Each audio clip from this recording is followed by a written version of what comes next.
Meus queridos amigos, muito boa noite a todos.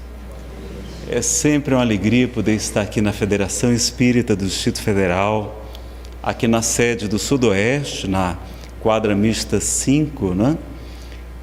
Lote 5, pertinho aqui do Habib's, da 301, em especial quando é uma noite comemorativa, quando nos recordamos que 18 de abril é o aniversário do lançamento de O Livro dos Espíritos e, por conseguinte, também da doutrina espírita, da chegada do Consolador prometido ao nosso planeta Terra.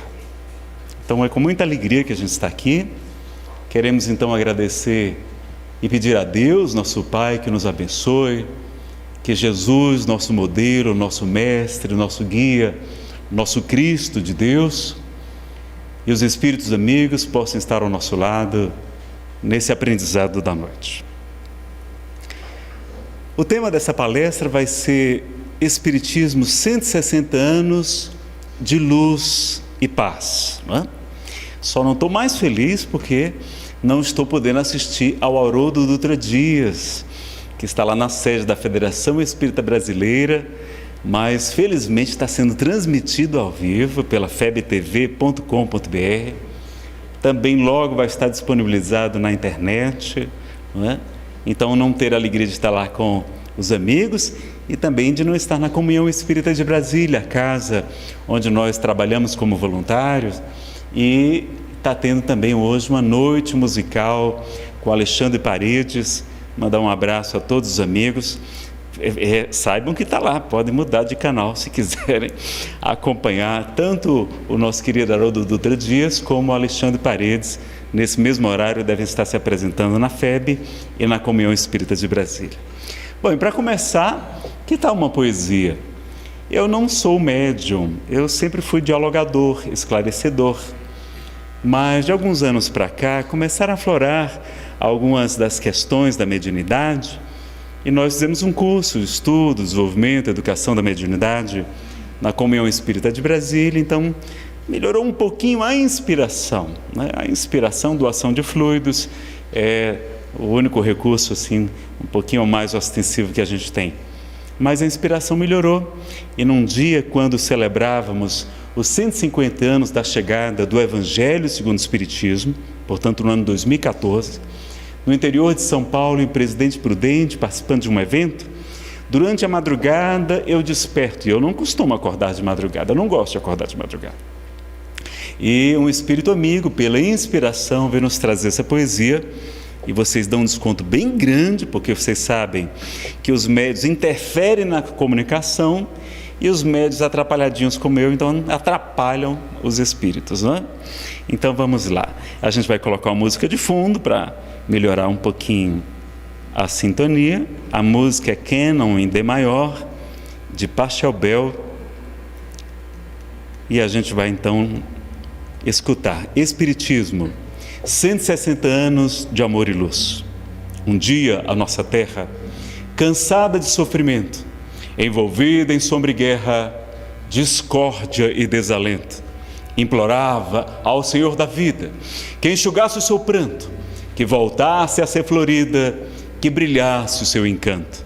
Cumprindo-se as Escrituras, um dia raiou a luz, o sol de uma nova verdade, de amor, de paz, nasce Jesus. O mundo então se renova, a esperança se modifica, refulge a boa nova, a mensagem que vivifica. Desce aos circos os cristãos, seus corpos, tochas humanas, agora não choram, eles brilham, sorrindo cantam hosanas. Passados 18 séculos, a treva antes vencida, reina de novo na terra, a mensagem for esquecida. É então que o Cristo chama, o menino rivail. Os céus então proclamam, uma nova era surgiu. Chega o Consolador prometido, trazendo o Evangelho de luz. restaurado o claro e limpo da promessa de Jesus. A divina caridade do amor e do perdão nos convida a toda hora. Sejamos novos cristãos. 160 anos de amor e luz. Enquanto o mundo se agita, o gigante verde e amarelo levanta e grita: Jesus. Com o Santo Espiritismo, toda sombra se desfaz. Humildade, trabalho e consolo, amor, verdade e paz. O Evangelho nos pede tão pouco. Lembremos de nossos irmãos que choram tristes e sofridos. Levemos consolação. Meu amigo, não te esqueças do tesouro que Ele nos confia. Esparge a mancheias a paz e a alegria. Recorda os compromissos que assumiste no além, para que toda a tua vida esteja no eterno bem. Não somente louvar, pregando, cantando, ensinando, mas, sobretudo, exemplificar o Evangelho, aperfeiçoando. Aproveitemos enquanto andamos sob a luz do Consolador. Nada mais de desenganos, mas as santas bênçãos do amor. Lembrando o Cristo Jesus, a doutrina nos convida. Sois o fermento da massa, brilhe a vossa luz. Divulguemos o Evangelho, vivamos sua mensagem, transformando o homem velho em fonte de claridades. Proclamemos a nova era de paz e renovação, fazendo Jesus brilhar nas mãos e no coração. Então fica esse convite. Ele não se identificou. A música é cânon em D maior de Pachelbel. Vontade de ficar só escutando a música, não é? Tão bonita que é. E eu fico muito feliz de poder ter essa oportunidade, porque eu devo a minha vida, meus amigos, ao Espiritismo. Se eu não tivesse conhecido a doutrina espírita há cerca de 25 anos atrás, hoje eu não estaria com vocês. Eu teria cometido o suicídio, vítima de uma quebra financeira muito grande e de uma depressão que me assolou de uma maneira terrível durante vários anos. E foi conhecendo então a doutrina espírita, depois de ter o orgulho, a cegueira vencida um pouco, porque era muito orgulhoso, ainda sou, muita vaidade intelectual. Precisamos ainda da amiga dor, para nos fazer despertar. E assim foi. Estamos hoje aqui, vivos entre vocês e cantando essa doutrina que nos fala do Evangelho de Jesus em toda a sua beleza, em toda a sua pureza, em toda a sua plenitude. Então a gente comemora a data de hoje porque no dia 18 de abril de 1857, então, Allan Kardec publica a obra que não é dele, é dos Espíritos. Tem comentários, sim, feitos por ele, tem as perguntas formuladas, a maioria feita por ele também, a vários espíritos em vários grupos em todo o planeta. Saiu de cabeça para baixo, me perdoe, mas aqui tem as outras obras básicas, não é? Do Livro dos Espíritos a gente pode extrair os outros 4, porque eles são 4 livros em um, 4 partes ou 4 livros.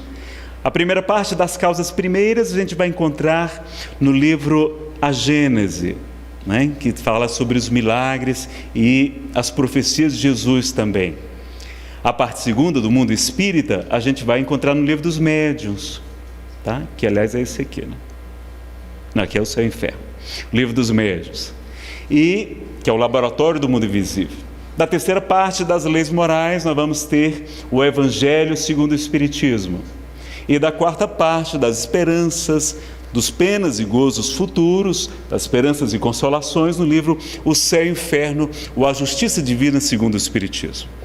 Allan Kardec publicou várias outras obras, dizem que 29 obras, se nós considerarmos os 12 exemplares anuais, que na verdade eram mensais, da Revista Espírita. Então o Espiritismo, na sua mais simples expressão, Viagem Espírita, ele foi um grande divulgador, viajou muito também. Instrução prática também, para as manifestações espíritas. A prece, a coletânea de preces espíritas. O que é o Espiritismo, muito importante também, em 4 partes bem explicativas. Também obras póstumas, depois do retorno ao mundo espiritual, Sua família permite a publicação desta obra que traz detalhes da sua vida, da sua missão, realmente impressionantes. E a Revista Espírita, que foi um grande aprofundamento dela, não é? Surgiram os outros livros. Primeiro vem o Livro dos Espíritos, mas em 1858 já lança a Revista Espírita. Então nós vamos ter, durante 12 anos, ininterruptamente, todos os meses, Allan Kardec divulgava o Espiritismo através da Revista Espírita. Ele foi também um grande divulgador, não só como Jesus, como Paulo de Tarso, como Chico Xavier, e por isso o Brasil é o maior país espírita do mundo, mas Kardec foi, além de codificador, um grande divulgador da doutrina espírita. Se ele estivesse nos dias de hoje, certamente estaria fazendo muito mais do que nós. Aí, Facebook, WhatsApp, Instagram, redes sociais, YouTube e tudo mais, não é? E qual é a missão do Espiritismo? É importante a gente saber, não é? Qual é a missão do Espiritismo? Vocês lembram? Hoje a gente não fala tanto de planejamento estratégico, de missão, de valores, não é? Qual é a missão do Espiritismo? Bom, a gente tem que saber, olha, está no segundo livro, o Livro dos Médiuns, no item 303, tem a melhor explicação, mas está em várias partes também. Olha o que aqui Kardec vai perguntar. Está no item As Mistificações, quando os espíritos os enganam. As mistificações constituem um dos escolhos, não os obstáculos, perigos, mais desagradáveis do espiritismo prático. Haverá meio de nos preservarmos deles? Resposta. Parece-me que podeis achar a resposta em tudo quanto vos tem sido ensinado. Certamente que há para isso um meio simples, o de não pedirdes ao Espiritismo, senão o que ele vos possa dar. Seu fim, seu objetivo, sua missão, acrescento, é o melhoramento moral da humanidade. Se não vos afastardes deste objetivo, jamais sereis enganados, porquanto não há duas maneiras de compreender a verdadeira moral, a que todo homem de bom senso pode admitir. Então, a missão do Espiritismo qual é? Melhoramento moral da humanidade. É importante saber disso. O problema é que a gente quer perguntar aos espíritos, às vezes, sobre o futuro, que a gente não tem como saber se eles estão falando é verdade. A gente quer saber sobre o passado, também não temos como verificar. O passado mais remoto a gente não tem como saber. A gente quer resolver os nossos problemas pessoais, não é essa a missão do Espiritismo. A missão do Espiritismo é o melhoramento moral da humanidade. Eles podem nos ajudar? Podem nos inspirar, podem trazer muitas dicas, vão nos ajudar. Aliás, no livro Obras Póstumas, Kardec vai perguntar, né? Eu sei que os espíritos irão me auxiliar do ponto de vista espiritual, mas do ponto de vista material, né? Ou seja, dos recursos, da ajuda financeira, dos amigos, dos colaboradores, dos voluntários, os espíritos também poderão me auxiliar? E o Espírito Verdade, que é o coordenador da revelação espírita, vai dizer: não te ajudar seria não te amar. E jamais faltou o necessário para ele. Não tinha o supérfluo, mas jamais faltou o necessário. Então vejam também que os espíritos nos ajudam, claro, né? Desde que a gente tenha merecimento. Bom, e como fazer o melhoramento moral da humanidade? O que é que vocês acham? Qual a solução? Bom, na questão 913, Kardec faz uma pergunta importante. Dentre os vícios, dentro das imperfeições morais, qual que se pode considerar radical, principal, mais enraizado? Resposta: temo-lo dito muitas vezes, o egoísmo. Daí deriva todo o mal.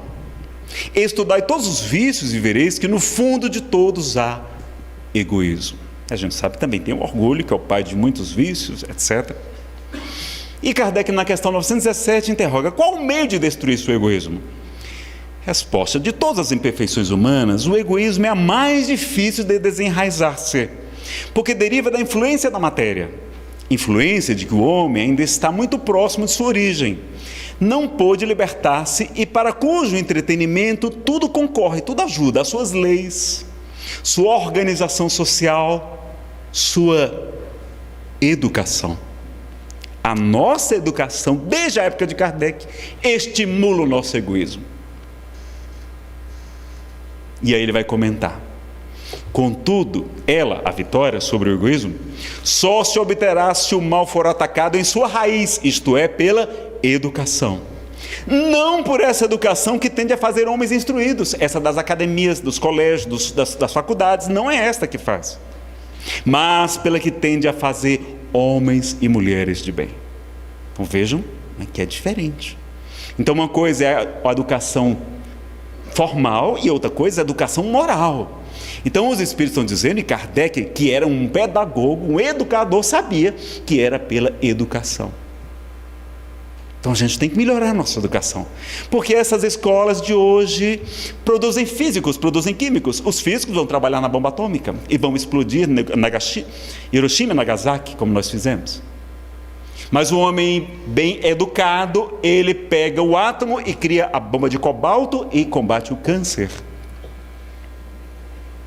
Os químicos vão produzir cocaína nos laboratórios e tantos outros problemas que nós sabemos. Médicos cometem o crime do aborto. A educação tradicional não melhora a humanidade. Ela forma homens para o mercado de trabalho, quando muito. Nos capacita para sermos homens de bens, mas não homens e mulheres de bem. Então a gente precisa melhorar a nossa educação, não é? A educação convenientemente entendida constitui a chave do progresso moral, é o caminho para esse melhoramento moral da humanidade. E a educação então vai ser a religiosa? Bom, educação espírita? Sim, claro, vamos ter todas essas educações, a catequese católica, protestante, não há nenhum problema, é muito bom. Na doutrina espírita nós vamos poder dispor da evangelização infantil, que essa casa oferece, todos os sábados, não é? A partir de 15 horas, a evangelização infantil. Inclusive tem a escola de pais. A FEDEF está fazendo um estudo também só sobre como formar grupos de pais para outras casas espíritas. Enquanto as crianças estão na evangelização, os pais estão estudando espiritismo. Tem a mocidade espírita, que é a melhor proteção contra as drogas. É você ter amigos espíritas que não precisam usar o álcool, a cocaína, o êxtase e a maconha para provar, se autoafirmarem, que é o grande problema dos jovens. Então os nossos jovens têm que frequentar a evangelização infantil e a mocidade. Ah, não, Nazareno, mas quando meu filho crescer, ele vai escolher qual a religião que ele quer. Ah, e para a escola, você pergunta se ele quer ir para a escola? Não, para a escola ele tem que ir. Mas para a escola que a gente vai aprender coisas que nunca vai usar nem na vida. Quanta coisa a gente aprende na escola que não vai usar na vida. Enquanto que para a escola do espírito imortal, que ele vai aprender conceitos para toda a eternidade, a gente não leva nosso filho. Você vai dizer, não, meu filho, olha, eu combinei com você, é porque você não lembra, antes de reencarnar, eu aceitei ser seu pai, e eu lhe prometi dar a melhor educação que estivesse ao meu alcance e no meu entendimento. A educação espírita é a melhor. Você vai sim frequentar a evangelização infantil. Divaldo fala isso, e vários outros educadores, Rossandro Klinge também, que é psicólogo, muitos outros. Então vamos levar nossas crianças para a evangelização infantil, nossos jovens para a mocidade. Para o estudo, nós temos que estar estudando doutrina espírita. Aqui também tem o ESG, né? O estudo sistematizado da doutrina espírita. Bittencourt também é um dos coordenadores, né? É na segunda ou na sexta? Segundas-feiras, né? Gratuito, 20 horas. Pode entrar a qualquer momento, não pode? Não precisa esperar abrir matrícula.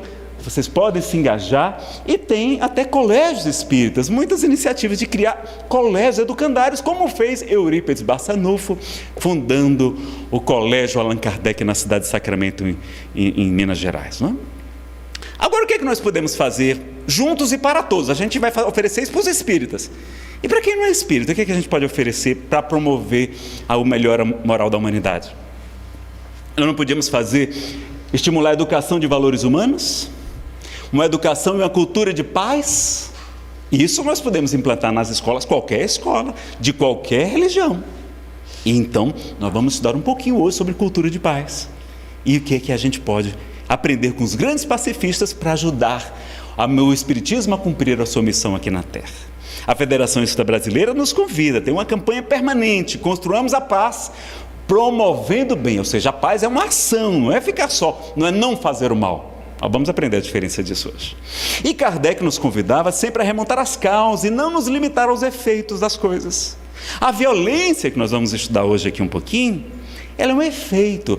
Nós temos que descobrir qual é a causa da violência. E a causa é a falta de pacificação, falta de valores humanos, falta de uma cultura de paz que nós não aprendemos. Ninguém ensina isso para a gente. Então vamos ver, né?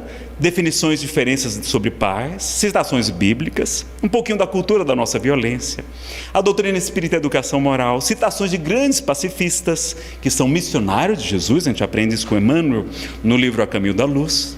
Vamos aprender um caso real sobre um assaltado diferente, um assaltado que vai chamar a atenção de vocês.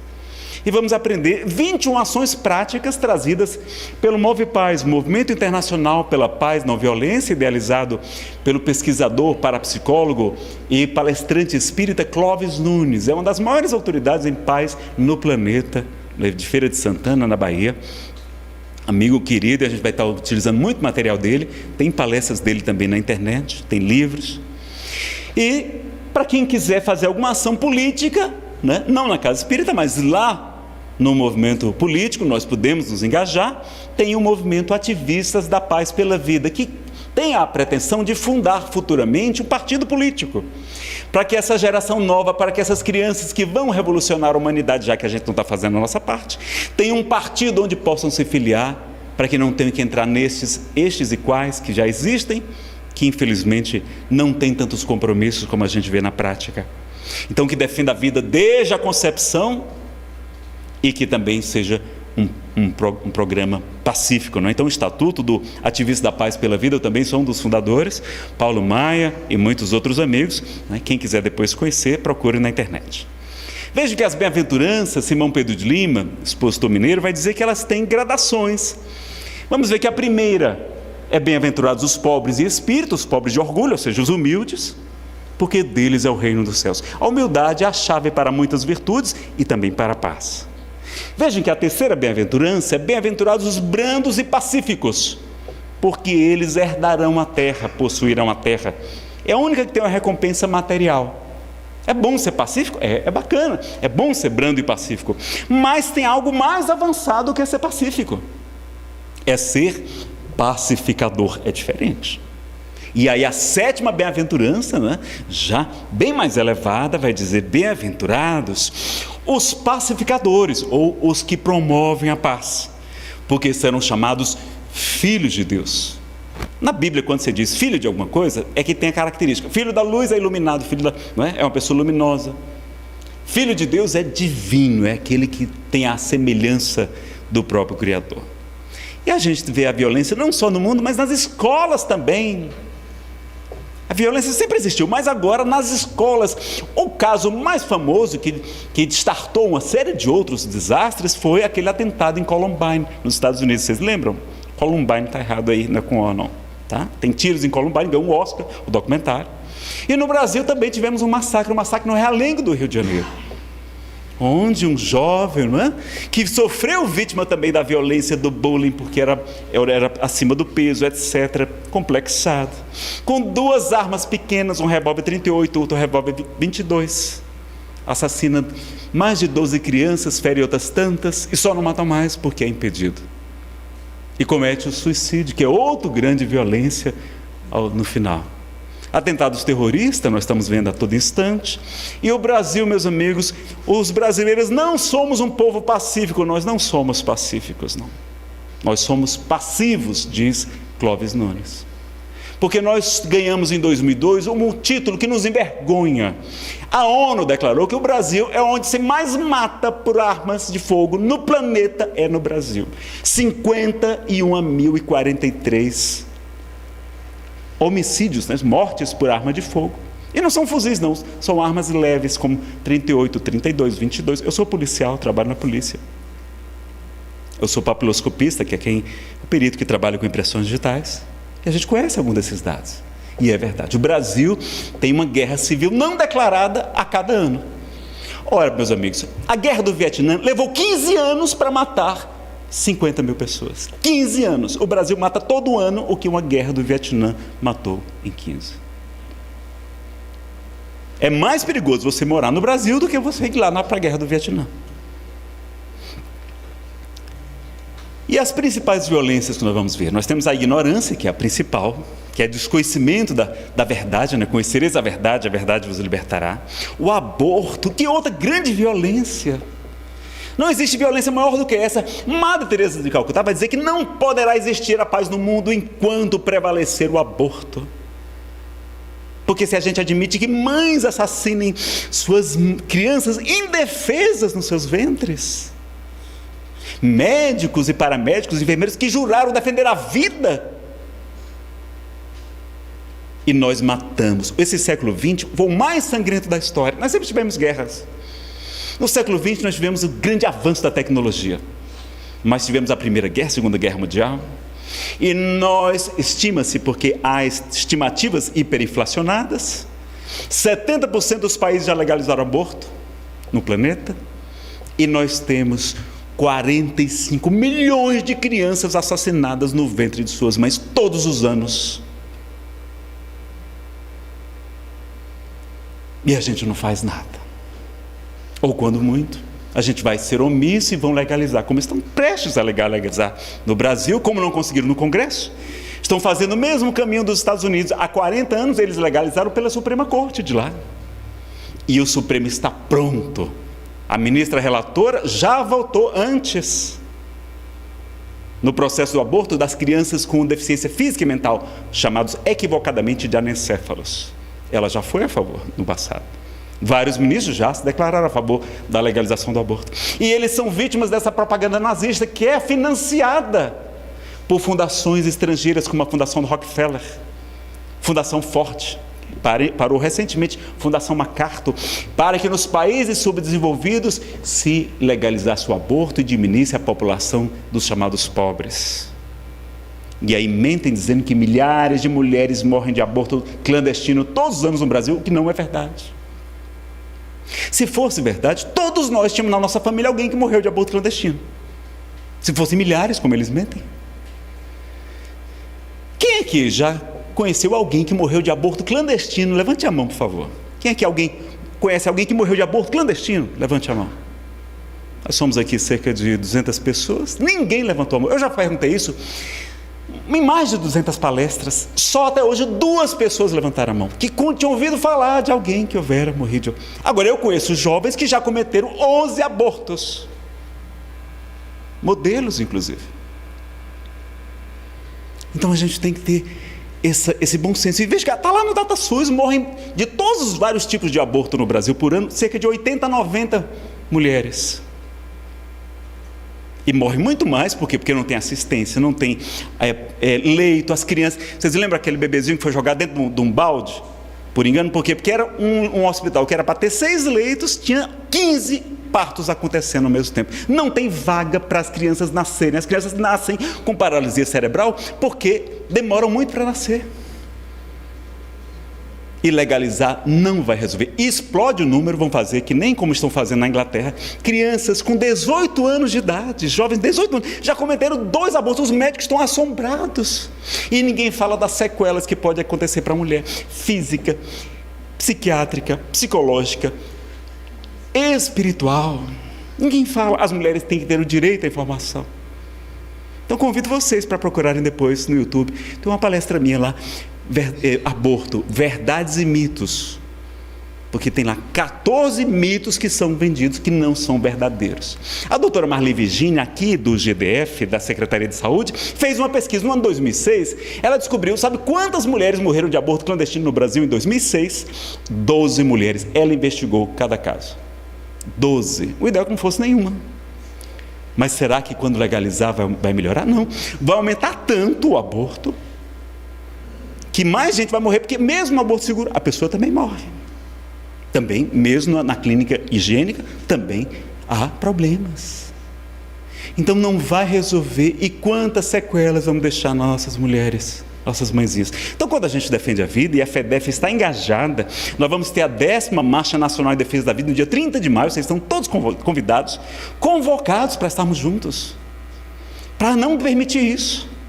A gente sabe, meus amigos, que todos nós nos equivocamos. Temos todo o direito de errar, mas temos o dever de reparar os nossos erros. Porque a caridade cobre uma multidão de pecados. Então, cometi um aborto? Não tem problema não. Vamos gestar uma criança? Não posso mais. Então, adote uma criança? Não posso. Então, adote emocionalmente, visite um abrigo de crianças uma vez por mês. Leve para elas o amor que é o alimento das almas, a orientação, não é? A sabedoria que elas precisam para ser bem orientadas, porque a gente superprotege também, estraga as crianças. A gente pode ajudar o movimento Brasil Sem Aborto. A gente pode participar dessas marchas de defesa da vida. A gente pode reparar nossos erros, porque muito amou, seus pecados foram perdoados. Também nos diz Jesus. O Espiritismo não é o condenador prometido, não. Ele é o consolador. Mas ele vem nos esclarecer, vem nos alertar, vem nos ajudar. Vem mostrar que isso é um equívoco muito grave. Perguntaram ao Chico Xavier sobre a legalização. O Chico dizia, mas como é que nós podemos pensar em legalizar a morte de crianças? Perguntaram isso ao Chico, sobre legalização, não pega só sobre aborto, não, sobre legalização do aborto. Ele falou, como é que nós iríamos promulgar uma lei que legalizasse o aborto de crianças? Então a gente tem que prevenir a gravidez. Não quer, doa, pronto, faz lá a doação direta, a adoção direta. Vou dizer, não precisa nem ver a criança, doa a criança, pronto, vai direto para a adoção, não precisa matar. Mas nós estamos agora às portas, meus amigos, nunca houve um momento mais grave no Brasil como esse agora do que a legalização do aborto. E onde legaliza, triplica-se o número. Quando triplica é porque o número era mentiroso, era hiperinflacionado, como os próprios abortistas reconhecem. O Dr. Bernard Nathanson, no livro América que Aborta, revelou que eles multiplicavam por 10, por 100 os números do aborto, para poder sensibilizar a população, para todo mundo acreditar, como eu acreditava. Eu era a favor do aborto, da legalização. Porque eu acreditava que morriam milhares de mulheres de aborto no Brasil. O que não é verdade. Agora morrem milhares de crianças e milhares de mulheres ficam com sequelas físicas, psiquiátricas, problema de dependência química, mais índice de suicídio, depressão. O que é melhor, uma gestação de alguns meses ou uma depressão o resto da vida? Então não é melhor a gente preservar a vida das crianças? Então vamos, combater essa grande violência que é o aborto, a guerra, não precisamos falar, o protecionismo, os países se fechando contra os imigrantes, e a gente esquece que Jesus foi também um refugiado. Quando o rei Herodes, segundo a tradição, Herodes o Grande manda assassinar até as crianças até 2 anos de idade, o anjo tem que avisar a José para se ele refugiar no Egito, porque queriam matar a criança. E ele então é refugiado. Nós não mostramos, mas tem fotos de navios lotados de imigrantes italianos, portugueses, de vários lugares, países da Europa, fugindo de Hitler, fugindo da fome, vindo para o Brasil. O Brasil tem inúmeros imigrantes e tem acolhido muitos corações. E hoje nós estamos fechando as fronteiras, não deixando ninguém entrar. Por quê? Porque, não, o mais importante é a nossa, primeiro nós, primeiro o meu país. A injustiça, que é uma das piores violências, a fome também. Temos 2,5 bilhões de pessoas no planeta passando fome, abaixo da linha da pobreza. Desigualdade social, sectarismo e intolerância religiosa que provoca tantas guerras, não é? Estamos vendo aí o Estado Islâmico, é uma questão religiosa, os sunitas versus os xiitas, sexual, homofobia. O Brasil é campeão mundial de violência contra os nossos irmãos homossexuais. E o Espiritismo esclarece, consola, orienta da melhor maneira possível. Podia evitar tudo isso. A maior causa de morte entre os nossos irmãos homoafetivos é o suicídio, meus amigos. Olha como eles sofrem a violência do preconceito, da inaceitação, preconceito de raça, de cor, de credo, entre os povos, não é? A corrupção, que é maior violência do que a corrupção. Quanto tem se desviado e podia estar indo para a saúde, para a educação e para tantas outras áreas nobres. No trânsito, a violência no trânsito, pessoas que matam por causa de uma fechada, de uma barbeiragem. No esporte, as brigas de torcida, nas escolas, o bullying com as crianças, com os jovens, os atentados terroristas, ambiental, dizimamos o nosso planeta. Na família, a violência doméstica, a drogadição e o suicídio, que são violências contra nós mesmos, Então, quantas violências estamos vendo? Não há motivos para comemorar. Temos que trabalhar. Então, será que a gente tem uma cultura de paz ou cultura de guerra? Vejam como é que está. Nas nossas músicas, a gente vai ver algumas delas aqui, de crianças, músicas infantis. Em filmes, desenhos animados, videogames, pensamentos, não é? Quando quiseram tirar aquela pergunta duelo do Evangelho segundo o Espiritismo, Chico disse, não, mas ainda existem os duelos mentais. Quantas pessoas duelando mentalmente, não é? Na escola, na nossa linguagem, Vejam como é que eram nossas músicas. Atirei o pau no gato, mas o gato não morreu, Dona Chica admirou-se do berro que o gatinho deu. O cravo brigou com a rosa no alto de uma sacada. O cravo saiu ferido e a rosa despetalada. Como é que a gente bota as crianças para dormir? Boi, boi, boi. Boi da cara preta, ainda é racista, né? Pega esse menino que tem medo de careta. Dorme, neném, que a cuca, aquele jacaré, aquele crocodilo do sítio do Pica-Pau Amarelo, um monstro, vem pegar o menino se o menino dormir. Como é que as crianças dormem, não é? O desenho é mais... A gente se deliciava vendo o Tom massacrando o Jerry, o Coyote perseguindo o Papaléguas, o Gargamel atacando os Smurfs, o Esqueleto desafiando o He-Man, Lex Luthor combatendo o Super-Homem, o Coringa perseguindo o Batman, o Duende Verde atacando o Homem-Aranha. É só guerra, é só pancada, é só violência. E os seriados de hoje? The Walking Dead. Eu não assisto, mas quem assiste diz que é só zumbis assassinos. É isso que tem lá. É a maior audiência de todos os seriados que tem, é The Walking Dead. Vocês acreditam nisso? Game of Thrones também. É só filme sobre zumbis, sobre lobisomens, sobre vampiros, sobre monstros, ETs assassinos. E fantasmas, e espíritos não são gente, não são... Quando a gente morre, vira assombração. Porque nos filmes, qualquer filme de espírito é sobre terror, é filme de terror, não é verdade? A gente vira assombração. E quem são os nossos heróis? Quem é que a gente estuda na escola? A gente estuda Gengis Khan, Átila, o rei dos anos, que era o flagelo de Deus, Alexandre, o grande da Macedônia, que se acredita reencarnou como Caio Júlio César, e mais tarde como Napoleão Bonaparte, e a boa parte dele era somente a guerra, só sabia matar. Duque de Caxias, Adolf Hitler, Stalin, Mao Tse Tung, vários... Eu não vou parar para vocês não ficarem deprimidos.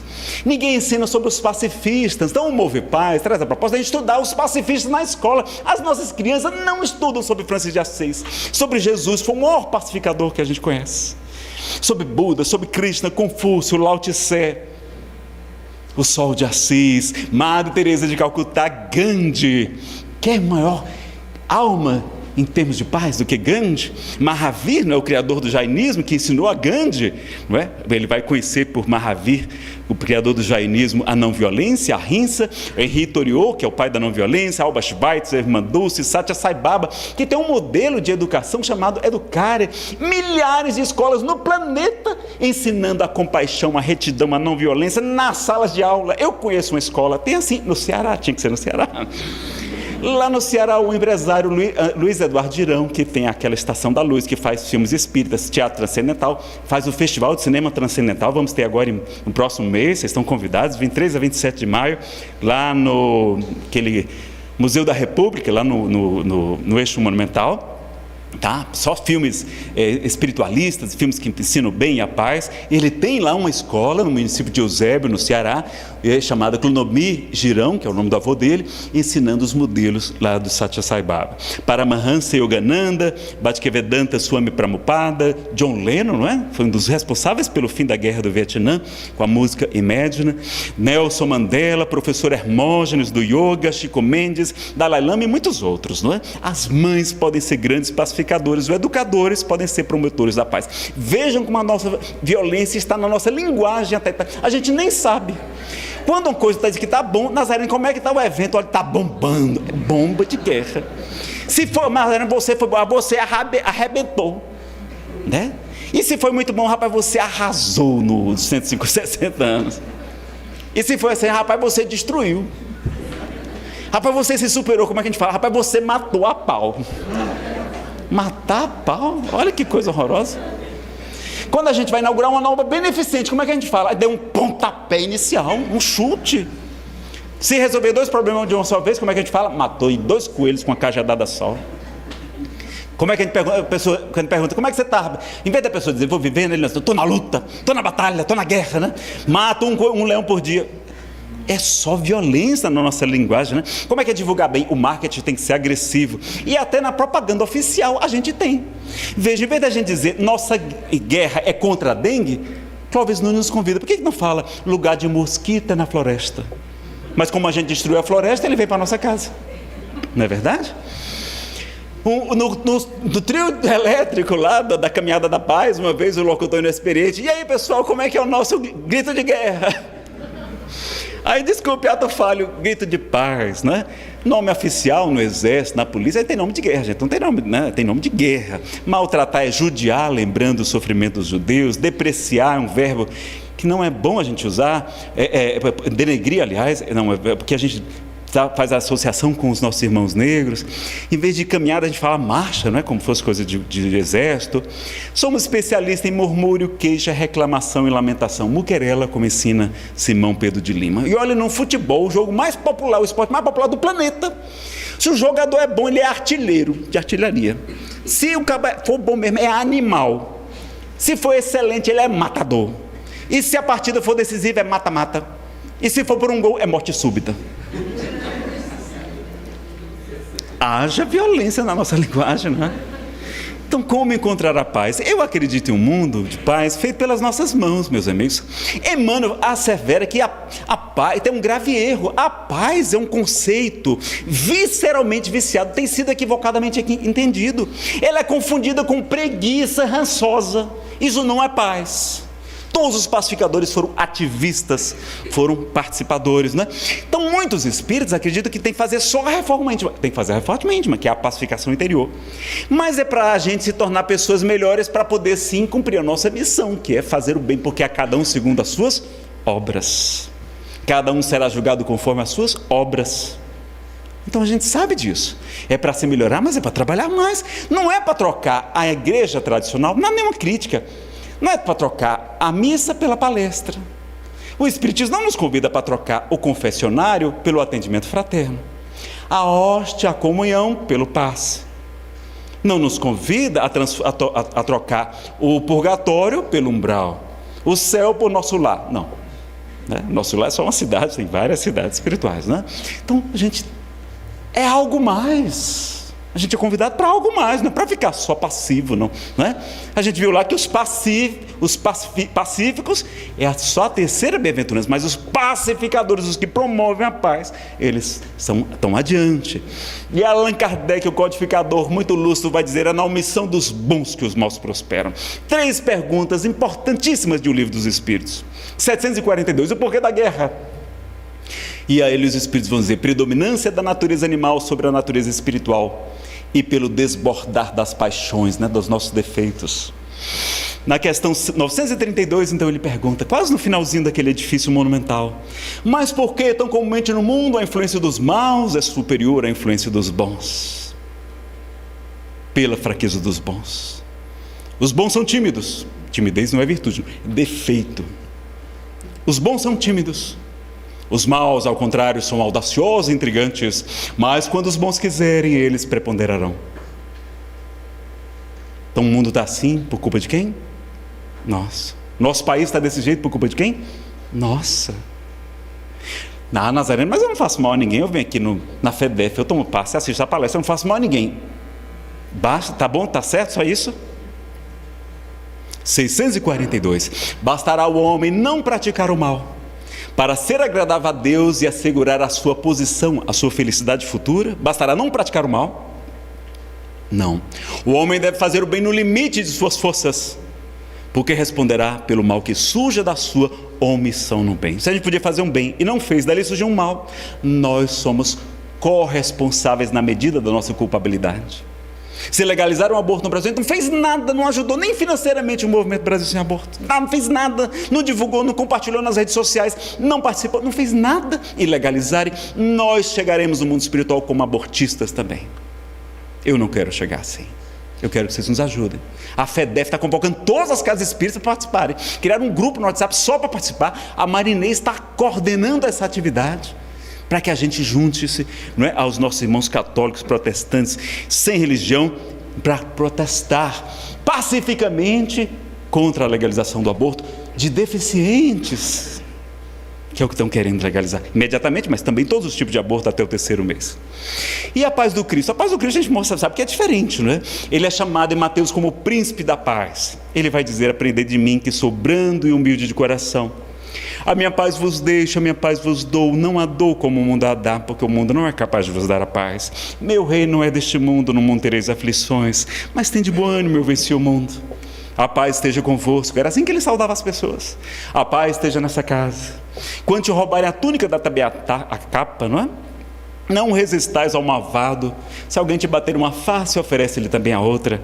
Perdoai 70 vezes, 7 vezes. Aquele que dizer raca, que significa desprezível, não é? Que a pessoa olhava até de lado assim, com seu irmão, chamá-lo de louco, responderá diante do sinédrio. Amai os vossos inimigos, fazei o bem àqueles que vos odeiam, orai pelos que vos perseguem, vos caluniam. Quem é maior pacificador do que Jesus?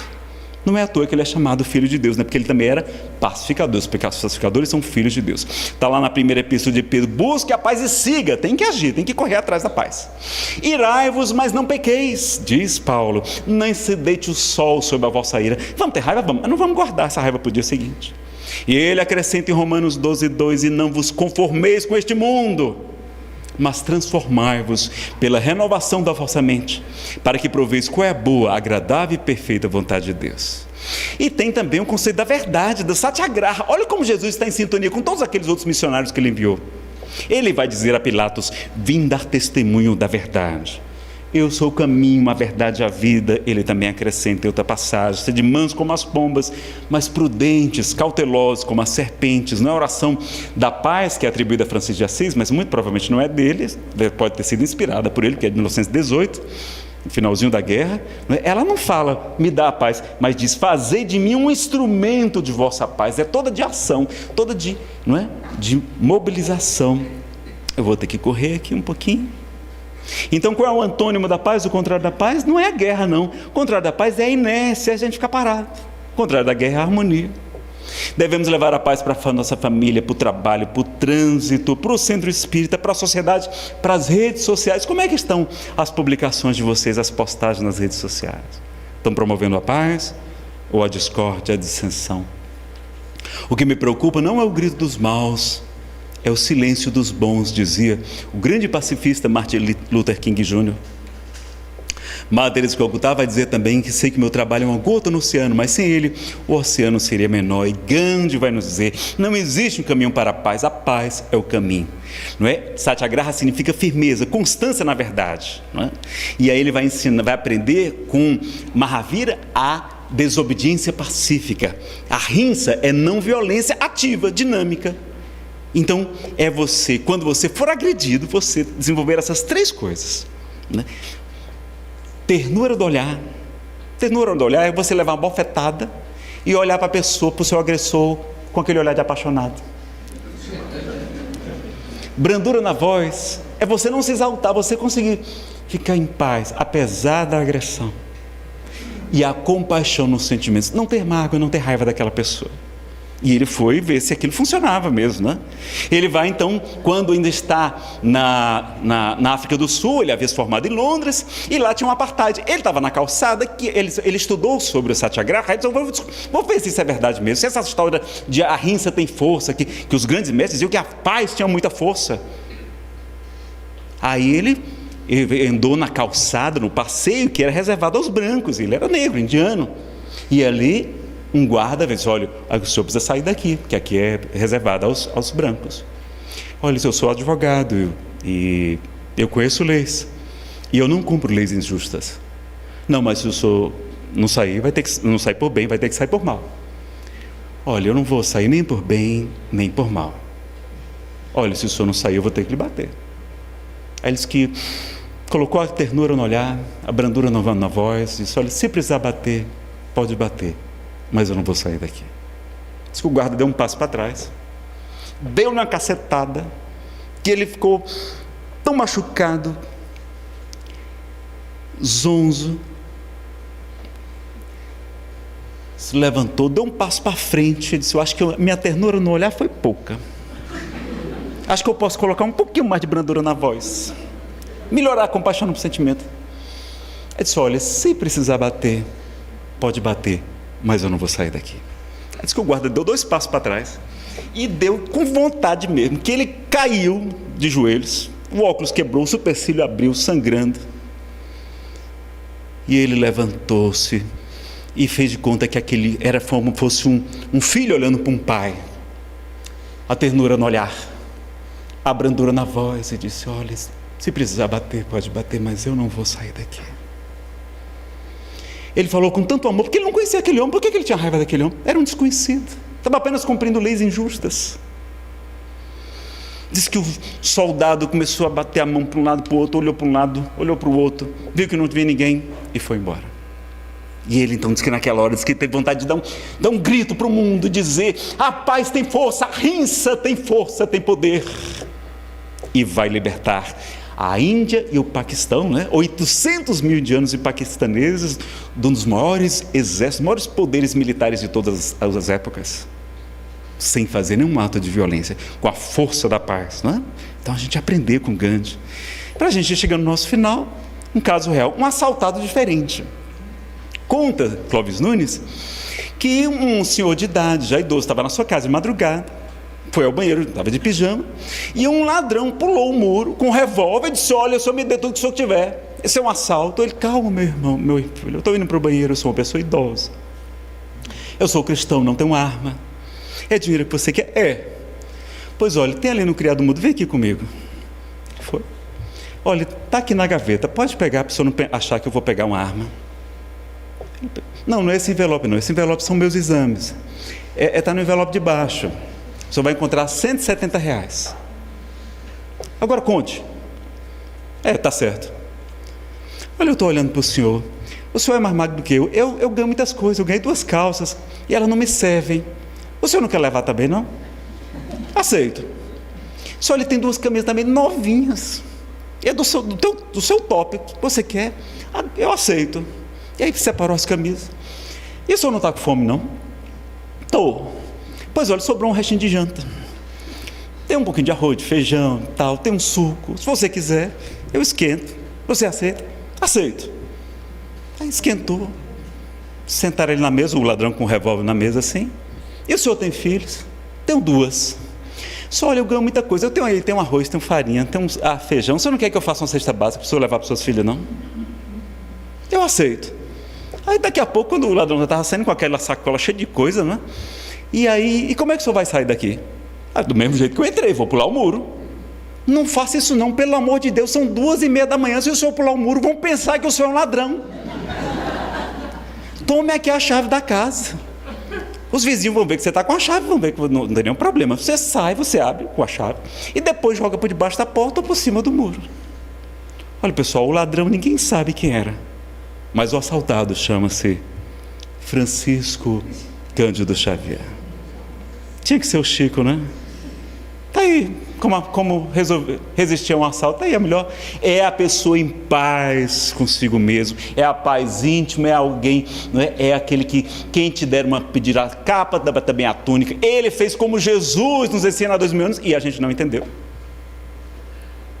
Não é que não tenha que ter também o combate à violência, claro, tem que ter tudo isso, tem que ter segurança. Mas a gente tem que investir na paz. A gente está investindo só no combate à violência, não na paz, né? Então, olha quantas coisas que ele deu. Então, o Move Paz, rapidamente aqui, ele é um movimento internacional pela paz não violência, suprapartidário, super religioso, já implantou o programa Paz na Escola para 640 mil alunos em vários estados do Brasil e tem 21 ações práticas para implantar a paz, não é? Paz social, ambiental, na família, nas escolas, cultural. Esse é o site movepazbrasil.org, vocês conhecem depois. Esse é o livro do Clóvis Nunes, da Educação pela Paz. São 34 ações pedagógicas, tem um kit multimídia. Eles ensinam paz para os professores, fazem uma semana da paz na escola e vão estudar os pacifistas, vão estudar sobre Gandhi, sobre Martin Luther King Jr., sobre Chico Xavier, sobre Mahavira. Os alunos vão aprender paz, porque a gente não estuda isso nas escolas. É um projeto que todas as escolas podem adotar, né? Ele teve encontro com Chico Xavier disse para ele: olha, uma força de paz se aproxima da terra, Clóvis. Há 10 anos, e muita gente já está sintonizando com essa força de paz. Isso foi em 98, né? A Sara Nosiaine também, de Fortaleza, tem 5 minutos de valores humanos. Nós temos a Unipaz, temos a Sociedade Teosófica também com propostas de valores humanos, repacificar, muitas instituições promovendo a paz. E, Nazareno, quais são essas 21 ações concretas pela paz? Primeiro, é o Seminário pela Paz e Não Violência, que é feito pelo Move Paz. Depois, conferências, formação de um comitê na cidade. Cria-se a Lei Municipal do Dia da Paz, para a gente cultivar a paz mesmo, fazer vários atos da paz na cidade, a paz nas escolas, que é o principal, que é o mais importante, não é? Os alunos vão fazer concurso de redação sobre os pacifistas, sobre soluções para a paz no mundo, seminário ensinando a ensinar a paz para os professores. O professor não sabe nada de paz, a gente não sabe nada de paz, a gente tem que estudar, ver os filmes sobre Gandhi, sobre Martin Luther King Jr., ler as obras desses homens e entender sobre paz, se pacificar. Cria-se a Casa da Paz, não é? Como existe em algumas cidades, a campanha do desarmamento aí, estão tentando revogar o desarmamento, o Estatuto do Desarmamento, foi um grande avanço, estão querendo rearmar de novo, porque a violência, a gente não conseguiu resolver o problema da violência, mas a gente tem que não combater só o efeito, temos que combater a causa, que o problema é que a gente não aprende paz quando a gente é criança, quando a gente é jovem, não é? Caminhada pela paz, divulgação da música do Novo Paz, produção de CDs, lançamento de livros, produção de documentários, monumento da paz, não é? Ser construído em cada cidade, a Praça da Paz, produção de clipes para a TV, de CDs com mensagens dos grandes pacifistas, criar museus da paz, como tem lá na Índia, eu conheci o Museu de Gandhi, multiplicação do Move Paz também, para que essa ideia chegue a muitos outros corações, tá certo?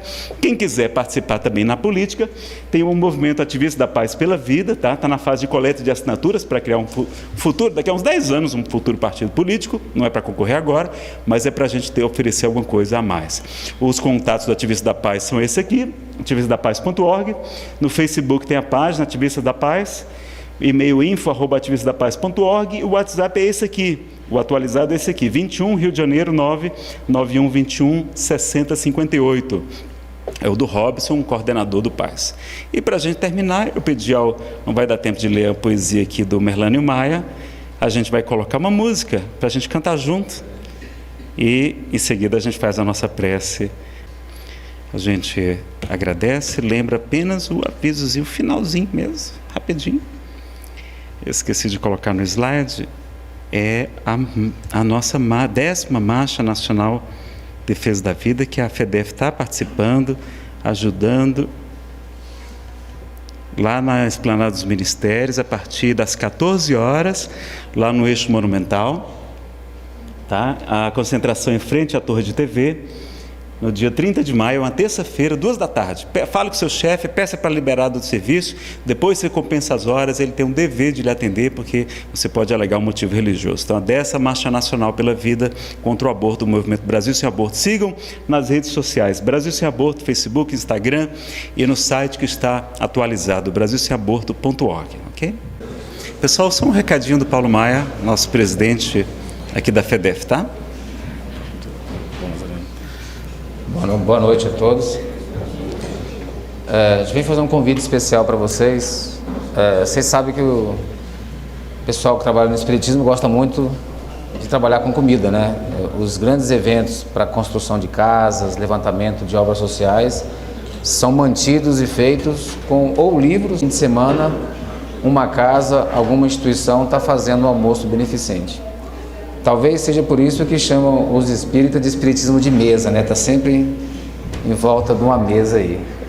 Então a gente está convidando vocês, a FEDEF vai fazer agora no dia 30 um almoço beneficente lá no 909 Norte, no Centro Espírita Irmão Estevão, e é justamente para a gente dar continuidade nas nossas obras de reforma e melhoria da Federação Espírita.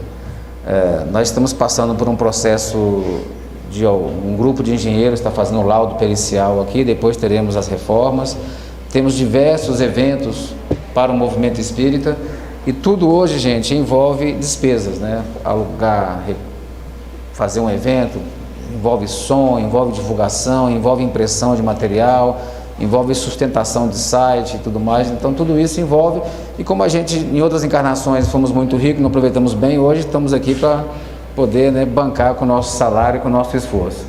Então, geralmente o almoço é assim, a gente junta, compra a comida, faz a comida, compra o convite e almoça, tá?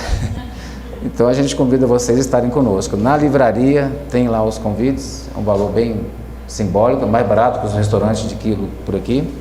E futuramente nossa ideia é fazer aqui também uma espécie de uma cozinha também bem adequada, com um ambiente adequado, para que a gente possa todo final de semana fazer também aqui um almoço. Então vamos retomar essa experiência para que a gente crie condições das diversas casas e instituições terem aqui um espaço para a realização de almoço e assim sustentar o movimento espírita e a fome de muita gente aí que sai para comer final de semana em vez de ficar em casa trabalhando, tá bom? Então reúna a família, aproveita e vamos fazer.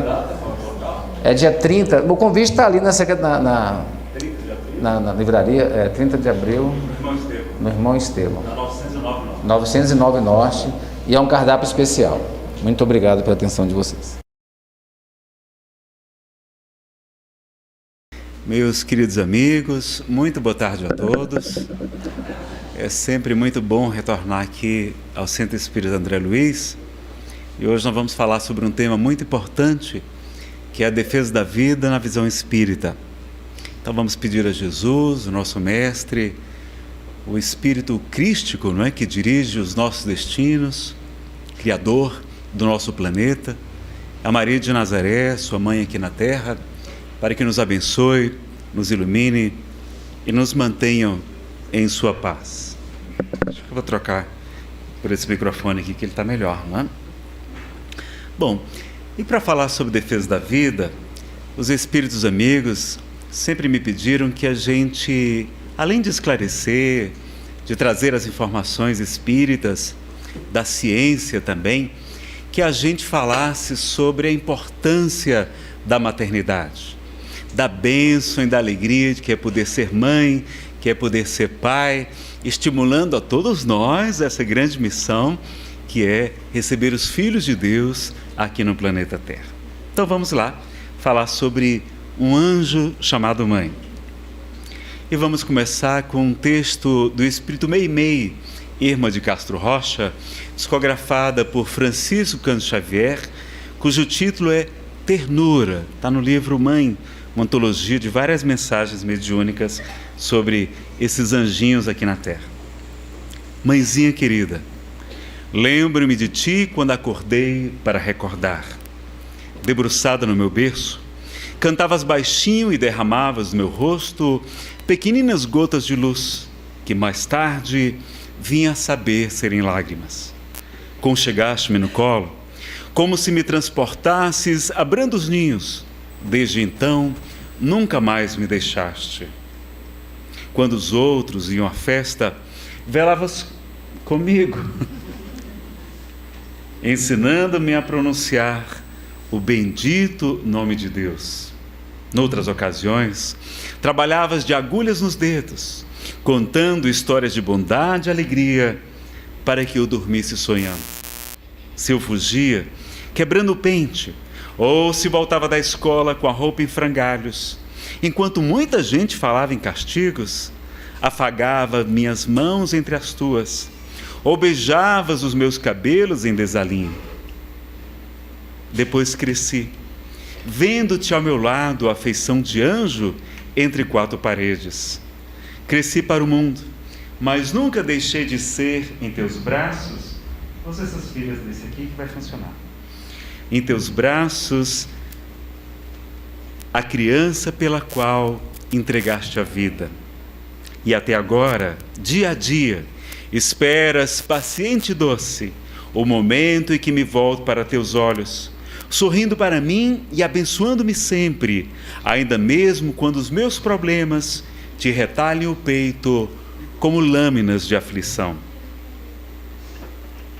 Hoje ouvi a música dos milhões de vozes que te engrandecem. Quis apanhar as constelações dos céus. Já ligou, agora vai, só de esperar um pouquinho. Hoje ouvi a música dos milhões de vozes que te engrandecem. Quis apanhar as constelações do céu e misturá-las ao perfume das flores que desabrocham no chão, para tecer-te uma coroa de reconhecimento e carinho. Mas como não pudesse, venho trazer-te as pétalas de amor que recolhi em minha alma. Não são pérolas, nem brilhantes da terra. São as lágrimas de ternura que Deus me deu para que te oferte o meu coração transformado num poema de estrelas. Essa palestra já tem gravado em DVD, em CD, mas vocês podem acompanhar depois. Quem não pôde ler o trechozinho, procure o livro Mãe, Ternura pelo Espírito Meimei. Fica essa homenagem a todas as mães, todas as futuras mamães, e a minha mãezinha também, Maria Glaucineide, lá em Fortaleza, não é? Bom, e a gente achou muito bonitinho esse vídeo que tem na internet. Não é um vídeo espírita, mas a mensagem é tão bonita que eu gostaria de convidar vocês a escutar. Chama-se Um Anjo Chamado Mãe. Procurem depois lá na internet, tá? Tem ele dublado, com a voz da criancinha, lindo. É uma homenagem ao Dia das Mães.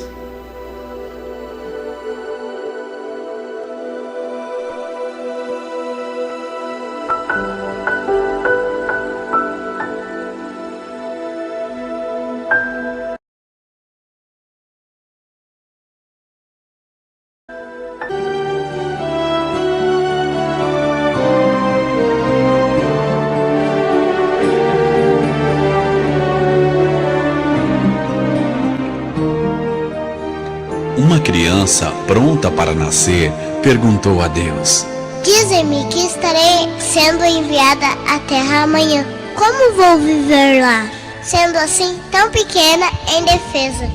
E Deus disse: entre muitos anjos, eu escolhi uma especial para você. Estará lhe esperando e tomará conta de você. Mas diga-me, aqui no céu eu não faço nada, a não ser cantar e sorrir, o que é suficiente para que eu seja feliz. Serei feliz lá? Seu anjo cantará e sorrirá para você. A cada dia, a cada instante, você sentirá o amor do seu anjo e será feliz. Como poderei entender quando falarem comigo, se eu não conheço a língua que as pessoas falam? Com muita paciência e carinho, seu anjo lhe ensinará a falar. O que farei quando quiser falar com o Senhor? Não se preocupe, seu anjo juntará suas mãos e lhe ensinará a orar. Eu ouvi que na terra há homens maus. Quem me protegerá? Seu anjo lhe defenderá, mesmo que signifique arriscar sua própria vida. Mas eu serei sempre triste, porque não te verei mais. Não, seu anjo sempre lhe falará sobre mim, lhe ensinará a maneira de vir a mim, e eu estarei sempre dentro de você.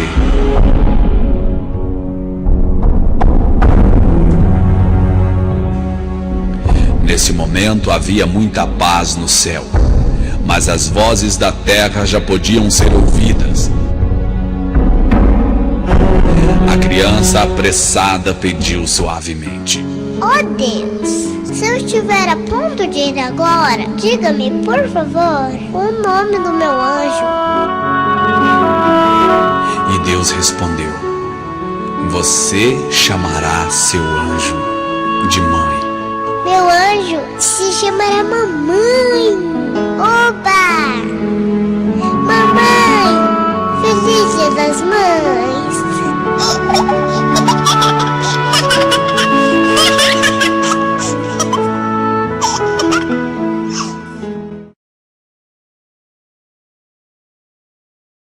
Coisa linda que são as crianças, não é? Como é que a gente não se enternecer com as criancinhas? Então, vamos ter essa alegria. Procure depois na internet, no YouTube, tem lá, Um Anjo Chamado Mãe. E para que nós estamos aqui na Terra? Vocês já sabem? Para que nós estamos aqui no planeta?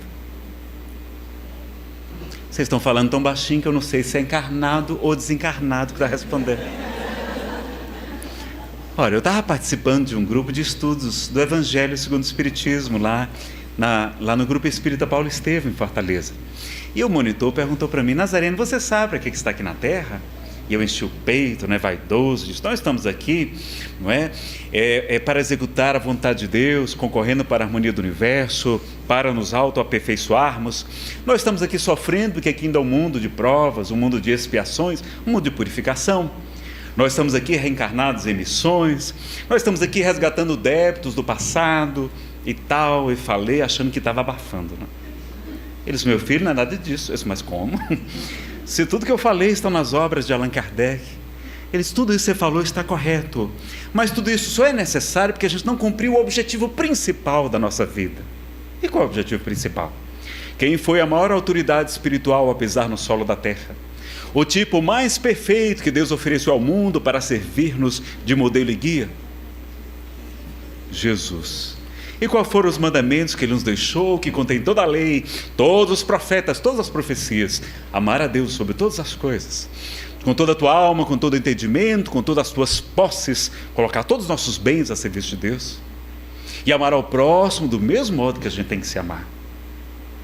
Então, meu filho, nós estamos aqui para aprendermos a amar. Nós só estamos sofrendo porque não aprendemos a amar ainda. Nós só estamos resgatando débitos do passado porque no passado nós não amamos como deveríamos ter amado. E só amando vamos evoluir porque já temos muito desenvolvimento intelectual. Mas precisamos desenvolver o coração. Como Emmanuel nos ensina, aquele que sabe é semelhante a uma placa em meio ao deserto. O viajante saberá para onde ir, mas morrerá de sede no caminho. Aquele que ama é como um oásis verdejante. O viajor descedenterá a sua sede, mas continuará perdido sem saber para onde ir. Então nós temos que ter a alma do amor e da sabedoria, como nos conduz, como nos ensina o Espírito Emmanuel, né? E onde é que vocês acham que tem, então, a maior escola de amor? Né? Vamos já ver isso aí. Qual o maior amor para Jesus? Vocês sabem? Ele nos disse, né? Não existe amor maior do que este, o daquele que dá vida por seus amigos. Quem é que dá a vida pelos seus filhinhos? Quem é que faz isso? As mães, né? As mães não dão só a morte. Às vezes a gente dá a morte pela pátria, por um ideal, mas dar a vida, como as mães fazem, né? É o maior amor que há para Jesus.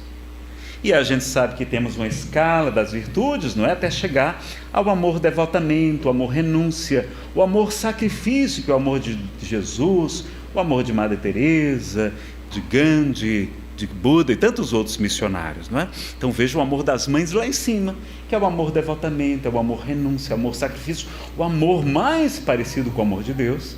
E a gente aprende no Livro dos Espíritos que a maior virtude que existe não é só a caridade, mas é a virtude que é exercida sem o interesse pessoal, sem querer aplauso, sem querer retribuição, sem querer, né, nenhum tipo de pagamento, sem querer voto, não.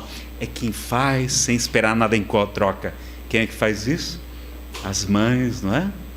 Uma mãe cuida de 20 filhos, mas 20 filhos não cuidam de uma mãe. A gente sabe disso, não é? Que amor grandioso. E qual era o espírito superior que surpreendeu o irmão Jacó no livro Voltei, não é? Pela sua grandeza espiritual? Quem foi esse espírito? Vocês lembram? Está nesse livro, não é? Chamado no capítulo 9, A Chegada. O título é Reencontro Emocionante. Ele estava meditando nas festividades festivas dos primitivos do Evangelho, quando notou o celeste bando aves de luminosas que surgia ao longe voando ao nosso encontro. Irmão Jacó é Frederick Figner. Ele foi diretor da Federação Espírita Brasileira em sua época, um grande trabalhador. Ele está no mundo espiritual e vê aves aladas se aproximando. E aí ele pergunta: que passos seriam aqueles? E aí vai perguntar ao irmão Andrade, e ele vai dizer: não são aves, e sim crianças. Estou informado que viriam buscar nossa irmã M. Não disseram o nome do espírito. E designou a professora. Era uma professora aqui na Terra, cujo corpo espiritual se caracterizava por formosas irradiações de luz. Prosseguiu dizendo: algumas crianças lhe receberam no mundo o calor da maternidade sublime. Ela foi mãe aqui na Terra. E além de mãe, era professora. O salário bem pequenininho. E o amor pelos seus alunos, como se fosse sua mãe, não é? Quase no mesmo instante, a assembleia de meninos se aproximou. Sob a admiração de todos, interrompemos a marcha, comovidos, alcançaram-nos cantando um maravilhoso hino de glorificação à tarefa santificadora da maternidade espiritual, que as educadoras humildes, muitas vezes abnegadas e anônimas, abraçam na terra. Mamãe, mamãe, reparei que a venturosa mulher, como que tangida pela motividade interior, tornara-se mais radiosa e mais bela, parecendo-me que trazia uma estrela incrustada no coração. Tão profundos sentimentos lhe afloravam na alma, que se prosternou de joelhos soluçante. graciosa, criança pequenina de olhos brilhantes e aureolada de luz, comunicou-lhe que outra escola, muito mais bela, a esperava num parque celestial. Como não chorarmos todos ante aquelas manifestações de ternura? Despedindo-se ditosa, ladeada pelas criancinhas que lhe eram amadas, orou com lágrimas copiosas, emocionando-nos o coração. Em breves minutos, vimos-la tomar rumo diferente, amparada pelos amigos que a seguiam desde o princípio, e pelos pequenos, as pequenas crianças num grupo iluminado e maravilhoso, que remontou célere a ignota, a desconhecida região da pátria infinita, que ele não podia adentrar. Ele foi diretor da Federação Espírita Brasileira, um espírito grandioso, mas não podia ir onde uma mãe e professora humilde aqui na Terra foi. Olha o que é a maternidade. O espírito patrono dessa casa, André Luiz, no livro Missionários da Luz, quando nos narra em detalhes a programação reencarnatória, nos traz a história de Segismundo, muito característica, é o tipo comum das reencarnações. Vai dizer que quando Raquel recebe no seu ventre, o esperma do marido, o seu óvulo, e acontece a fertilização, naquele momento espíritos que André Luiz, que já era evoluído, não consegue perceber, espíritos tão grandiosos que ele não consegue enxergar, mesmo ele sendo um espírito. Eles se aproximam de Raquel e colocam nela uma coroa de luz. Tão sublime é a maternidade, meus amigos. Uma coroa de luz. Leiam essa obra, Missionários da Luz. Aqui é a capa do livro Voltei. E quem sabe qual era o maior desejo de Chico Xavier? Vocês sabem qual era o maior sonho de Chico Xavier? Morar numa cidade que ninguém o conhecesse e que ele pudesse se dedicar integralmente a cuidar de mãezinhas carentes, de gestantes carentes. Olha a importância de sermos mães. Pai é só um detalhe, né? Pai é só um detalhe. E qual a maior escola de amor? Onde é que tem a maior escola? Já que a gente está aqui para aprender a amar, onde é que tem a maior escola de amor? Na família. A família realmente é o laboratório mais importante das nossas vidas, não é? E qual a melhor profissão para a gente praticar o amor? Para a gente desenvolver bem o amor? Vamos ver? Vocês vão encontrar esse vídeo também no YouTube chamado A Melhor Profissão do Mundo. Foi numa época das Olimpíadas, acho, de Beijing, é uma propaganda, mas é muito bonitinha. Mães em todo o planeta.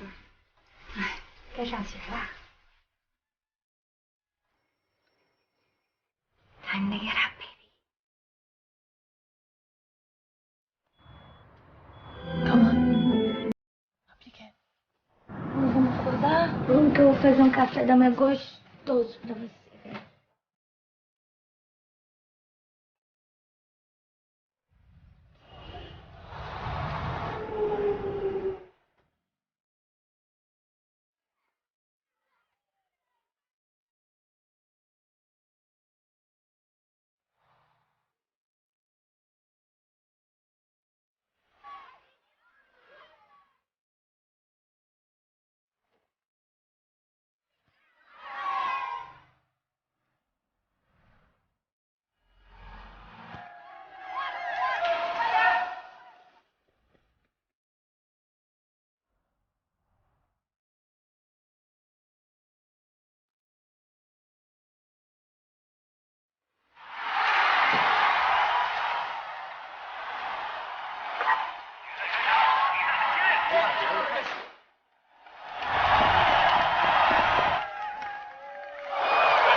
O trabalho mais difícil do mundo é o melhor trabalho do mundo. Obrigado, mãezinha.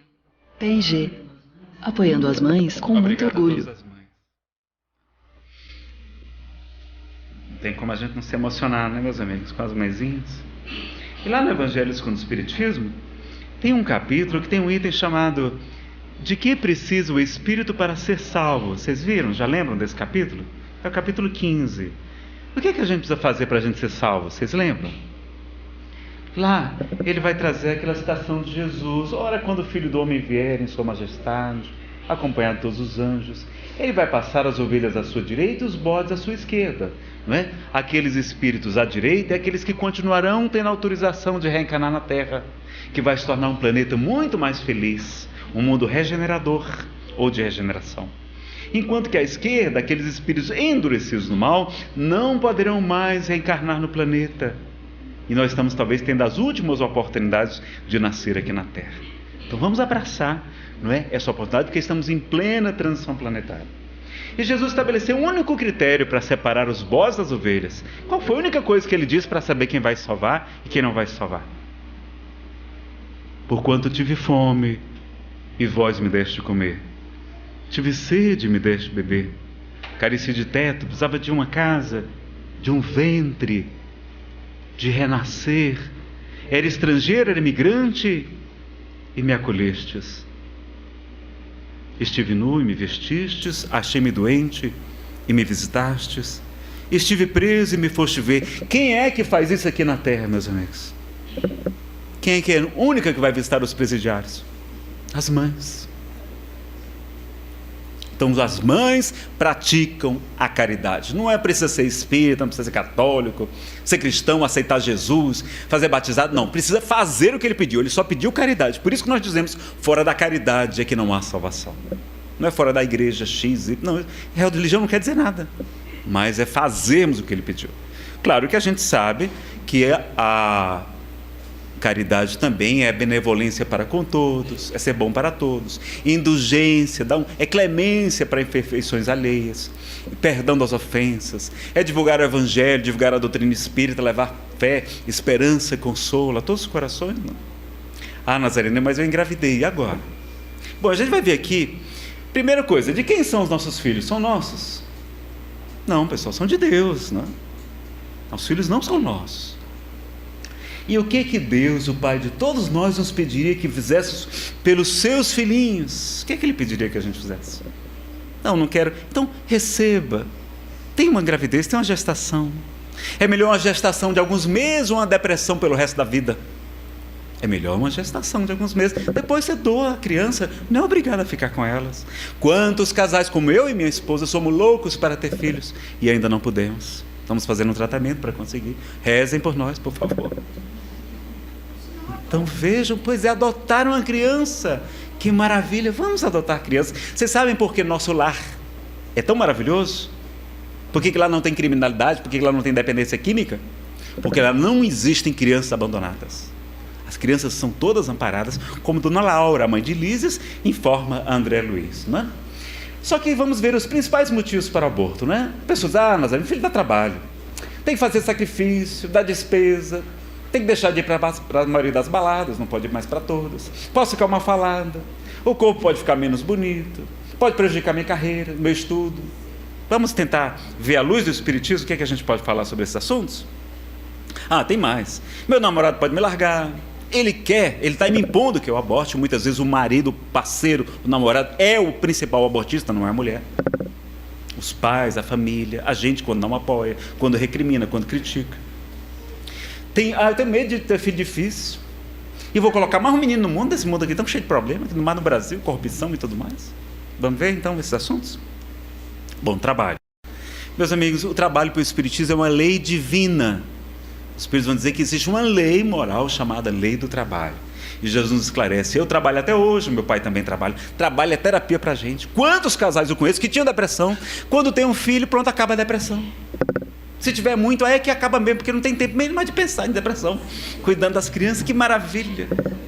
Vários casais eu conheci assim.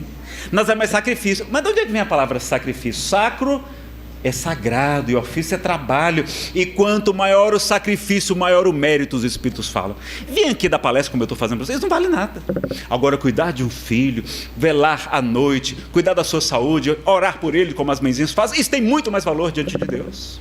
Existem os bônus hora, Jesus nos fala a cada um segundo suas obras.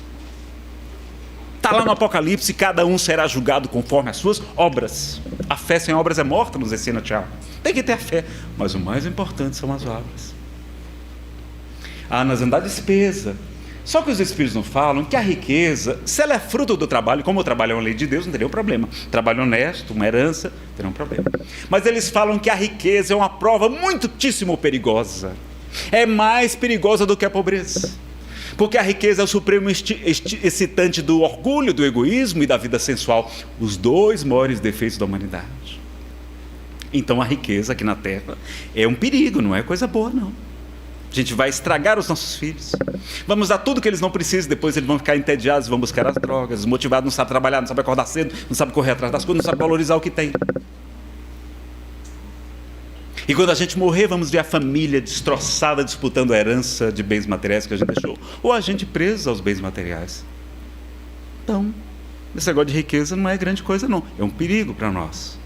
Vamos trabalhar, claro, e vamos desenvolver, vamos buscar o nosso bem-estar, mas sem querer, não é tanto a riqueza, ao ponto de abortar, não. Baladas, né? Chico Xavier tinha um sobrinho paralítico, com paralisia cerebral, cérebro surdo-mudo, e ele vai dizer que teve que cuidar daquela criança, porque a mãezinha foi internada no hospital, e ele, enquanto com a mão balançava o berço, com a outra mão ele psicografava. E ele dizia que se afeiçoou muito àquela criança, ele se comunicava pelo pensamento com ela, não é? Tinha muito carinho, que desencarnou tão jovem, com apenas 13 anos de idade. Ele dizia que aquela criança foi sua bênção, porque graças a ela ele não podia quase sair de casa. Porque se ele saísse de casa, ele está no meio do mundo, e Deus sabe o que aprontando no meio do mundo. Então foi sua proteção, e se tornou um grande amigo no mundo espiritual. Vamos ver na mensagem lida de Cura d'Ars, tem uma menina que é levada pelos familiares para que Cura d'Ars tratasse a sua cegueira. Ela era cega, e ele vai dizer que era melhor que ela permanecesse cega para o bem do seu espírito, e que ela não invejasse as festas que muitas vezes trazem no coração peçonhas, sofrimento de muitas pessoas, que ela vai estar se preservando de muitos sofrimentos. Eu conheço uma jovem que tinha muito problema com o pai. Era uma filha difícil, complicada, andava toda vestida, aquelas maquiagens pesadas, piercing, nada contra, mas era aquela tribo esquisita que ela adotou em oposição ao pai, que era espírita. Ela engravidou de um rapaz que não queria nada com ela. E os pais, claro, acolheram a criança. E aquela menina que talvez mais tarde entrasse na droga ou até na prostituição, por causa da dependência química, no furto, no crime, na morte, no suicídio levado pelas drogas. Ela se torna uma mãe dedicada, uma filha amorosa, e o neto é louco pelos avós. Parece que é filho do avô. Avô é pai com açúcar, né? Depois que nasce, todo mundo fica louco pela criança. Acaba todas as discussões, os problemas, né? A gente sabe disso. A maledicência. Vou falar mal de mim. O que é que Jesus nos fala no Sermão do Monte? Bem-aventurados, felizes sois vós, quando vos injuriarem, perseguirem e disserem todo mal contra vós por causa de mim. Regozijai-vos, porque grande é a vossa recompensa, pois assim perseguiram os profetas anteriores a vós e a ele, a Jesus. Diziam que ele era Beelzebul, o príncipe dos demônios. Mas não, mãe é o maior tesouro que podemos ter aqui na terra, é ser mães. Beleza. Pessoal, a mulher que é mãe, ela fica muito mais bonita, tem um brilho no olhar, ela se torna uma leoa defendendo a sua criança, a vida tem sentido, acaba a depressão, acaba tudo. É uma maravilha para a saúde, para tudo. A mulher realizada é muito mais bonita do que essa moça boba, magrela, modelo, essas coisas, não é? E os espíritos falam que feiura é proteção espiritual. Olha que doutrina fantástica. Emmanuel ensina a Chico Xavier que o corpo físico, a feiura, é como se fosse uma armadura, uma proteção espiritual para o espírito. Vejam que quantos missionários de Jesus, Madre Teresa de Calcutá era bela fisicamente? Não é? Irmã Dulce da Bahia era bonita? Chico Xavier era um homem belo, garboso? Não. Francisco de Assis dizem que era feinho de doer. Se esse povo maravilhoso fosse lindo, não ia ficar todo mundo apaixonado, não ia prejudicar a missão deles. Então eles pedem para vir feinho. Está lá no livro Missionários da Luz, de André Luiz também. A gente pede para vir com defeito físico, vai vir feinho. Proteção espiritual. Então nascer no Ceará com essa cabeça gigante que nem eu, está protegido. Olha que doutrina fantástica. É proteção espiritual, baixinho, careca e tal, barrigudinho. Vejam, não tem que ficar preocupado. E beleza, isso é bobagem, tudo é vaidade, tudo passa, não é? Então a gente vai dizer, a carreira. Só que o materialismo a gente sabe que é um problema tão sério, Jesus fala, não é? Para aquele homem que desmontou os celeiros para construir outros maiores, ele vai dizer, louco, hoje mesmo o Senhor, né, levará a tua alma. Ah, um namorado me largar. Olha, minha amiga, se ele está dizendo que vai largar, é melhor que largue agora mesmo, precisa se livrar desse cara. Isso não vale nada não. É melhor não ter ilusão. Quer largar, larga, então. Que amor é esse que você tem? Se ele obrigar a abortar, olhe, ele, o marido e os outros, o médico, as enfermeiras, serão responsabilizados, mas você também, e será a mais prejudicada, é a mulher. Quando a gente faz defesa da vida, não é só da criança, não, é da mulher. Nós vamos ver aqui por quê, daqui a pouquinho. Filhos difíceis, não é? Olha, pessoal, filhos difíceis, Jesus nos fala que os filhos difíceis são aquela ovelha desgarrada, que quando ele a resgata, traz nos ombros, jubiloso, está mais feliz por aquela do que pelas outras 99 que deixou no monte. Quando ele consegue resgatar, ele ajuda. E o Espírito Santo Agostinho, no Evangelho segundo o Espiritismo, no item da ingratidão dos filhos para os pais, vai dizer que a missão de criar crianças difíceis não é tão complicada quanto parece. E Deus recompensará grande e enormemente os pais que cuidarem dessas crianças. Olha que maravilha! Quanta recompensa nos aguardando no mundo espiritual, não é? Então, mais um no mundo. Agora, onde é que tem mais sofrimento? Vocês sabem onde é que tem mais sofrimento? É no mundo espiritual, pessoal. Está aqui 965. Os Espíritos dizem a Allan Kardec que o sofrimento no mundo espiritual são 1000 vezes mais vivos do que o que experimentamos na Terra. Porque o espírito, uma vez liberto, é mais impressionável, porque a matéria não lhe embota mais as sensações. Onde tem mais sofrimento espiritual é no mundo espiritual. Está lá na 313, onde é que tem mais felicidade? O homem que foi feliz, ele lamenta a felicidade que deixou a terra. Os espíritos vão dizer que a felicidade eterna é 1000 vezes preferível ao prazeres efêmeros da terra. É o melhor investimento que tem. Jesus fala que receberemos em cêntuplo, 100 vezes mais tudo aquilo que anunciamos da terra, por amor a Ele e de seu Evangelho, desde agora e na vida eterna. Sim, é o melhor investimento que tem, a melhor aplicação que tem é a aplicação no bem, na caridade. Então vejam a importância da gente lembrar de tudo isso, não é? Então, lembrar. Então, no mundo espiritual, quando vocês lerem a série A Vida no Mundo Espiritual, de André Luiz, que começa com Nosso Lar é café com açúcar. É água com açúcar. Quando a gente vai ler Mensageiros, Ação e Reação, Libertação, a gente vê quanto sofrimento no mundo espiritual. Espíritos enlouquecidos, espíritos dormindo que nem múmias e não conseguem ser acordados. Espíritos suicidas, quanto sofrimento. Espíritos desesperados. Existe o inferno, sim, existe inferno, existe purgatório, existe regiões de abismos, de trevas, isso que a gente chama de umbral, os vários tipos de umbral. Não existem penas eternas, não existe inferno eterno, isso não, mas regiões infernais têm sim muito sofrimento.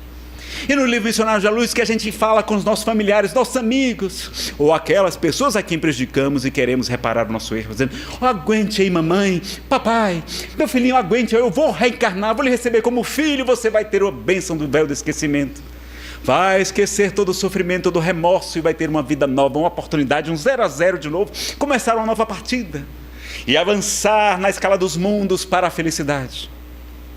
Mas quando a gente chega aqui, a gente esquece. E vitimados por essa cultura materialista, hedonista, consumista, infelizmente, né? A gente tranca as portas do coração, não recebemos nossos filhos e ainda cometemos o delito grave do aborto. É claro que vocês sabem, o Espiritismo nos ensina que não existe karma propriamente dito. Não existe karma inexorável. Allan Kardec sempre se preferiu dizer lei de causa e efeito, porque o bem que fizeres aqui na terra é teu advogado em qualquer parte, nos ensina Emmanuel. Então o bem que a gente faz modifica a nossa programação reencarnatória.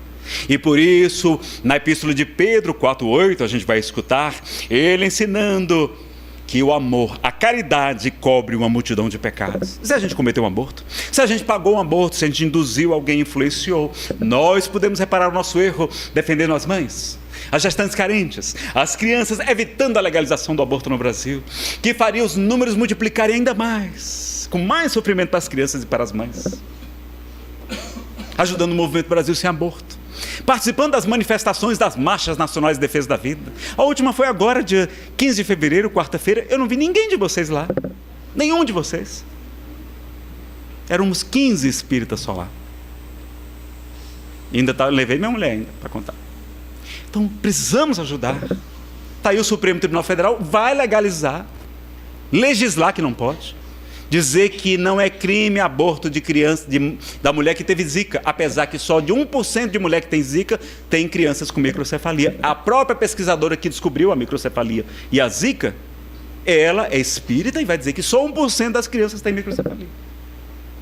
Aí não, o Supremo vai dizer, não pode matar, mesmo que só pode saber se tem microcefalia no quinto mês de gestação. Se for ter que abortar, vai ter que ser com mais de 5 meses, um aborto tardio, perigosíssimo para a mulher. E por sofrimento imenso para a criança. Então a gente tem que explicar, tem que saber disso, não é? A gente vai ver aqui um pouco mais. Olha aqui, mitos e verdades. Olha aqui como existe uma imprensa. A imprensa é vítima da mentira.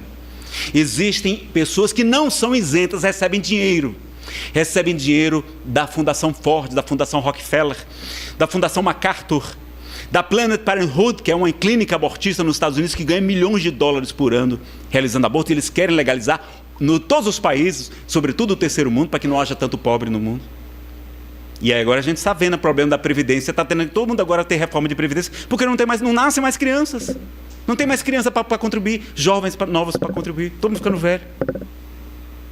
Aí vamos ver. Primeira coisa, a mentira que eles são só 13, a gente vai aproveitar e tentar terminar aqui no horário, tá? Primeiro, eles dizem que milhares de mulheres morrem por aborto clandestino no Brasil. Não é verdade. Está lá no DataSUS, do órgão oficial do Ministério da Saúde, que o número de abortos totais por ano, de vários tipos de aborto, de eclâmpsia, de criança que morre dentro do ventre da mãe, só morrem cerca de 80, 90 mulheres por ano em todo o país. De aborto clandestino, a doutora Marli Virginia, daqui do GDF, ela fez uma pesquisa. Em 2006, ela investigou, somente foram 12 mortes de aborto clandestino no país inteiro, no ano. Se fosse verdade, todos nós tínhamos na nossa família alguém que morreu de aborto clandestino. A gente tinha amigas que morreram de aborto clandestino, parentes. Quem aqui conhece alguém que morreu de aborto clandestino? Clandestino, levante a mão, por favor. Quem conhece alguém? Nós somos 200 pessoas aqui. Ninguém... Eu já fiz a palestra mais de 100 vezes. Ninguém levantou a mão. Uma vez só uma pessoa levantou a mão. É mentira, não morrem milhares de mulheres. Agora a gente escuta isso, a imprensa repetindo. É propaganda nazista. Uma mentira repetida 1000 vezes acaba passando por verdade. Agora morrem milhões de crianças em todo o planeta. 50 milhões de crianças por ano nós matamos todo ano. Principalmente porque legalizamos. Mito 2. Ocorre milhões de abortos no Brasil. Não é verdade. Não tem estatística, tem estimativa. E eles sempre aumentam. O Dr. Bernard Natterson foi o maior abortista do mundo. Mais de 5 mil abortos esse homem fez. Quando descobriram o ultrassom, ele viu um feto, um bebezinho fugindo da cureta. E quando é alcançado, estraçalhado pela agulheta, ele abre a boca dando um grito silencioso. É o nome do filme, tem na internet, no YouTube, O Grito Silencioso. Se a gente fez um aborto, vamos reparar os nossos erros. Jesus ensina porque muito amou, os seus pecados foram perdoados. Vamos dar os abrigos. Não puder adotar uma criança, tem um bebê, se não puder, adote. Se não puder, adote emocionalmente, visite uma vez por mês um abrigo de crianças. Leve carinho, leve orientação. É o que as crianças mais precisam. Elas não precisam de dinheiro, precisam de amor, que é o alimento das almas. E de orientação, de alguém que pergunte como é que está o estudo, como é que está frequentando a evangelização e tal. Orientação.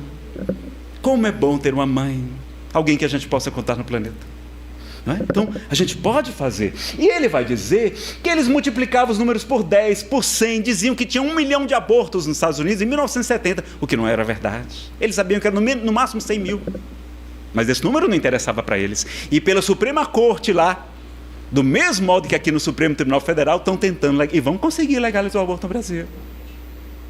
Os ministros todos estão a favor, quase todos.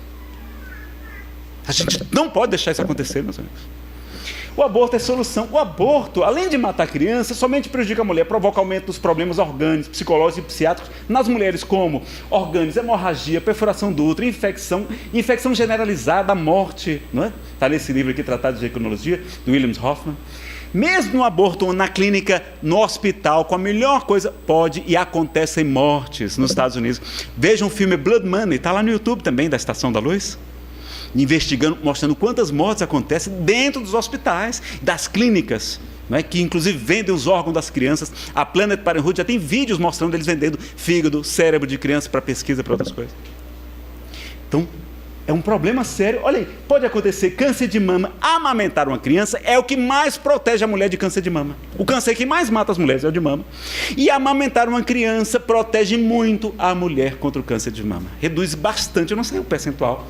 Então, ó, pode produzir câncer de útero, de ovário, gravidez ectópica, abortos espontâneos, partos prematuros, síndrome de asma, complicações tardias, frigidez, vai perder o prazer sexual, mulher. E esterilidade, não poder ter a bênção da maternidade nunca mais. Levar essa repercussão no seu corpo espiritual, no perispírito. Sofrer no mundo espiritual de obsessões graves. Reencarnar e não poder ser mãe. A semeadura é livre, mas a colheita é obrigatória. Vamos impedir que vamos divulgar, as mulheres têm que ter direito à informação, isso não é divulgado para elas. Essas pesquisas não são divulgadas porque a imprensa, porque os governos são quase todos abortistas dos países do primeiro mundo. Lá no Uruguai, diziam que tinha mais de 30 mil abortos por ano. Quando legalizaram, viram que não passava de 3 mil. E o número todo ano agora aumenta lá. Está explodindo porque aumenta. Aí a pessoa, não, quando legaliza, diminui. Que mentira, a mulher diz, eu vou abortar. Mas agora que legalizou, não vou mais abortar, não.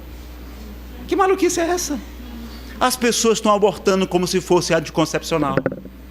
Tem jovens com 18 anos na Inglaterra que já abortaram 2 vezes. Os médicos estão assombrados com isso. Tem mulheres entrando na justiça, dizendo lá na Suécia, que legalizou há muitos anos, e outros, dizendo que elas estão entrando na justiça na Espanha para condenar o governo, que não explicou que se ela cometesse o aborto ia ter depressão, ia ter esquizofrenia, ia ter dependência química, muito mais ricos de suicídio. Não é dito para as mulheres. A gente está aqui em favor das mulheres também, não é só das crianças, não é? O Espiritismo tem uma única exceção para o aborto, é no caso quando oferece riscos para a vida da mulher. Porque a gente sabe que ela pode ter depois aquela criança. Mas hoje é raríssimo isso acontecer. Com a medicina, a gente conta um caso de 1 milhão que a gente precisa matar a criança. Não é? Ou pode ter o parto prematuro, criança com 4, 5 meses hoje sobrevive na UTI. Quantos casos a gente tem? Crianças com 500 gramas nascendo. Então a gente já viu aqui. Psicológico, então síndrome pós-aborto, queda na autoestima, sentimento de culpa, frustração do instinto materno, auto-obsessão, que é pior do que a obsessão espiritual, a influência dos espíritos atrasados, a gente mesmo com sentimento de culpa, É péssimo para a gente isso. Quem puder, assiste uma palestra minha chamada Auto-Perdão, Felicidade Sem Culpa. Tá, ela gravada nos DVDs ou no CD de MP3, quem quiser lá fora, toda a renda é para o Centro Espírita André Luiz, tem lá sobre depressão e alegria de ver, a gente fala, não é uma palestra só sobre auto-perdão, como Jesus é maravilhoso e nos perdoa sempre. Psiquiátricos, ansiedade generalizada, neurose, síndrome do pânico, depressão profunda, dependência química, alcoolismo, 7 vezes mais índice de suicídio. Abortar, isso não é dito para as mulheres.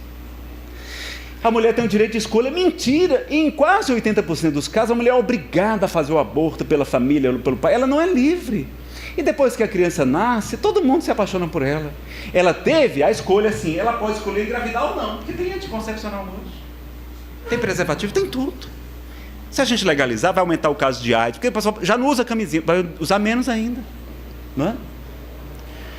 Depois de gerar um bebê, ela não pode matá-lo, pois o corpo dele não pertence. É outro DNA. É filho do pai, não é filho dela também só, não. Por que ela tem o direito de matar? Não. O Chico vai dizer que um aborto é um crime difícil de ser, né, caracterizado, de ser entendido, porque a vítima não pode se defender. A criança não tem como se defender. E tem um espírito lá, desde a concepção, nos ensina o livro dos espíritos, não é? Vamos legalizar o aborto pelo SUS. O SUS está morrendo criança com paralisia cerebral porque não tem leito de hospital para elas nascerem, porque não tem lugar. A gente vai separar os leitos agora para colocar, para matarmos nossas crianças. Nazarena, porque as mãezinhas estão morrendo, é perigoso, o aborto é seguro. Então vamos fazer o seguinte, vamos dar colete de balas, prova de balas, e fuzis para os estupradores, porque eles estão também matando as pessoas, estuprando com muito risco para eles. As crianças também criminosas, vamos dar colete de balas e fuzis para eles poderem matar em segurança. Olha que absurdo que a gente quer fazer. Quer dar meios para as pessoas cometerem crimes em segurança? Não vamos impedir, agora vamos apoiar também as crianças, as mulheres, como a gente quer ver aqui. O aborto diminui as mortes maternas, mentira também, porque na hora que legaliza, o número de abortos duplica, triplica. Aí aquele número, como é mais seguro, mas mesmo assim acontece mortes, o número de mortes acaba ficando equivalente, mais ou menos equivalente. O que diminui a mortalidade moderna é assistência, é pré-natal, isso tudo. Legalizar o aborto diminui a prática. Todos os países onde pesquisou, todos, Suécia, Estados Unidos, o aborto explodiu. Só não aumentou mais, você sabe por quê, nos últimos anos? Por causa da pílula do dia seguinte, que é também, na maioria das vezes, abortiva. Estão abortando com pílula do dia seguinte. E porque os números são mentirosos. Eles diziam que era 1 milhão, quando era só 100 mil, quando legalizou. Está vendo? Só deu 100 mil. Quando legalizou, diminuiu. Não, é porque era mentiroso o número, a estimativa para conseguir legalizar. E a imprensa não questiona. Não tem estatística, não tem censo de aborto no Brasil, nem em quase lugar no mundo. Então aumenta. A pílula do dia seguinte não é abortiva porque depois de algumas horas acontece a fecundação. Então, se tomada após algumas horas, provoca aborto. E é uma bomba de hormônios, prejudica a saúde da mulher. É 10 vezes mais a quantidade de hormônios do que um anticoncepcional comum, né? Diminui a taxa de natalidade, já vimos aqui, não é verdade, não é? A pessoa sabe disso. O aborto de anencefalo preserva a saúde da mulher. Não, o trauma do aborto é maior do que ter uma criança. Mesmo que a criança não viva, que viva alguns segundos, alguns minutos, a mulher não foi quem a matou. Não fica com sentimento de culpa. Lamenta, claro, a perda de um filho. Mas quantos espíritos vão reencarnar ali, mesmo que seja alguns meses, alguns dias, algumas horas, para ter a bênção do esquecimento, para recompor o corpo espiritual que estava completamente danificado por causa, de vez, de um suicídio, de um tiro na cabeça. Por isso, muitas vezes, a microcefalia e a anencefalia, aliás, né? É necessário abortar para salvar a mãe. Hoje não precisa mais, é muito raro isso. E o último mito: gestão a criança deficiente físico ou mental prejudica a mãe. Não é verdade. Quem tem um filho deficiente mental ou físico sabe como são crianças dedicadas, ficam com os pais o tempo todo. O Romário tem uma filha, ele diz que a vida dele é a Lívia, a filhinha dele, e vários outros, não é? A gente sabe disso, Diogo Mainardi e tantas outras pessoas que têm filhos, não é? E não é verdade que adolescentes pobres é que morrem por aborto, não. Fizeram pesquisa, isso aqui tem pesquisa. A mulher que aborta no Brasil tem entre 20 e 29 anos, trabalha, tem um parceiro, é casada e pelo menos um filho já tem. Está fazendo aborto para não ter mais filhos. Quando é uma bênção para nós recebermos mais crianças aqui na Terra, a gente não sabe o que é poder reencarnar, sobretudo num lar espírita, meus amigos, né? Então, assim, soluções para a gente concluir: aprovar o Estatuto do Nascituro, está lá tramitando na Câmara. Eu falei para o doutor Luiz Bassuma, o ex-deputado que promoveu esse estatuto. O doutor Bassuma está errado, não é Estatuto do Nascituro, não. É Estatuto da Mulher Gestante. Por isso que não foi aprovado. Se fosse dito que era o da mulher, porque é para a mulher mesmo, é para proteger a mulher, para dar recurso, para dar salário para ela, para investigar cadê o pai desse menino, porque tem hoje dentro do DNA, bota esse pai para pagar a pensão. Por que o Estado é que tem que pagar? Não, vamos aprovar, sim. Vamos pedir aos nossos deputados parlamentares para aprovar o Estatuto do Nascituro, responsabilizar o parceiro, não é? Sobretudo nos casos de estupro, acolher as mães em condição de risco social e psicológico, auxiliando em suas necessidades. Várias casas espíritas, eu não sei se aqui tem programas de apoio a gestantes carentes, lá na FEB, lá na Comunhão, em várias casas a gente tem, vamos estimular. Tem a Associação Santos Inocentes, que são católicos, que ajudam as mãezinhas, evitam aborto, quando tem as crianças. Tem mulher que era prostituta, quando nasce a criança, deixa a prostituição, deixa a dependência química. Um filho transforma a nossa vida, não é? Ampliar a rede cegonha no Brasil, que tem excelentes resultados. E o mais importante, desmascarar essa mentira, essa propaganda nazista, dizendo que morrem milhares de mulheres por aborto clandestino no Brasil, não é? Já vimos aqui que em torno de 12 por ano. Conscientizar a população sobre os métodos contraceptivos saudáveis, prevenção de doenças sexualmente transmissíveis e divulgar amplamente as várias consequências orgânicas, psicológicas, psiquiátricas e espirituais negativas que o aborto pode trazer para as mulheres, né? Tem as várias fontes aqui. Procurem a palestra da doutora Isabela Mantovani, na audiência pública no Senado, tem lá no YouTube também, sobre os números verdadeiros do aborto, né, o que aconteceu com a gente. Tá? Quem quiser, no nosso site tem esses mitos do aborto, nazarenofeitosa.com.br. Ok? Então, deixar aqui o nosso abraço, lembrar de Jesus, deixar vir a mim as criancinhas e não as impeçais. E Maria de Nazaré, quando o anjo então lhe diz: alegra-te, Maria, ó cheia de graça, pois o Senhor é convosco, bendita és tu entre as mulheres. Não temas, Maria, porque conquistaste a benevolência do Senhor. Conceberás e darás à luz a um filho, e tu o chamarás Jesus. Ele será grande e será chamado o Filho do Altíssimo. E com a resposta daquela criança, ela devia ter 13, 14, 16 anos de idade: eis a serva do Senhor, faça-se em mim conforme a sua vontade, não é? Então, lembrando de Maria de Nazaré, vamos terminar com a poesia de Amaral Ornelas. Pode até já servir como prece, ou vai fazer a prece ainda, não é? Ave Maria, Senhora, do amor que ampara e redime, ai do mundo se não fora a vossa missão sublime. Cheia de graça e bondade, é por vós que conhecemos a eterna revelação da vida em seus dons supremos. O Senhor sempre é convosco, mensageira da ternura, providência dos que choram nas sombras da desventura. Bendita sois vós, rainha, estrela da humanidade, rosa mística da fé, lírio puro da humildade. Entre as mulheres sois vós, a mãe das mães desvalidas, nossa porta de esperança e anjo de nossas vidas. Bendito o fruto imortal da vossa missão de luz, desde a paz da manjedoura, as dores além da cruz. Assim seja para sempre, ó divina soberana, refúgio dos que padecem nas dores da luta humana. Ave Maria, Senhora, do amor que ampara e redime, ai do mundo se não for a vossa missão sublime. Então a gente devolve a palavra à mesa diretora, agradece pelo tempo adicional. Muito obrigado.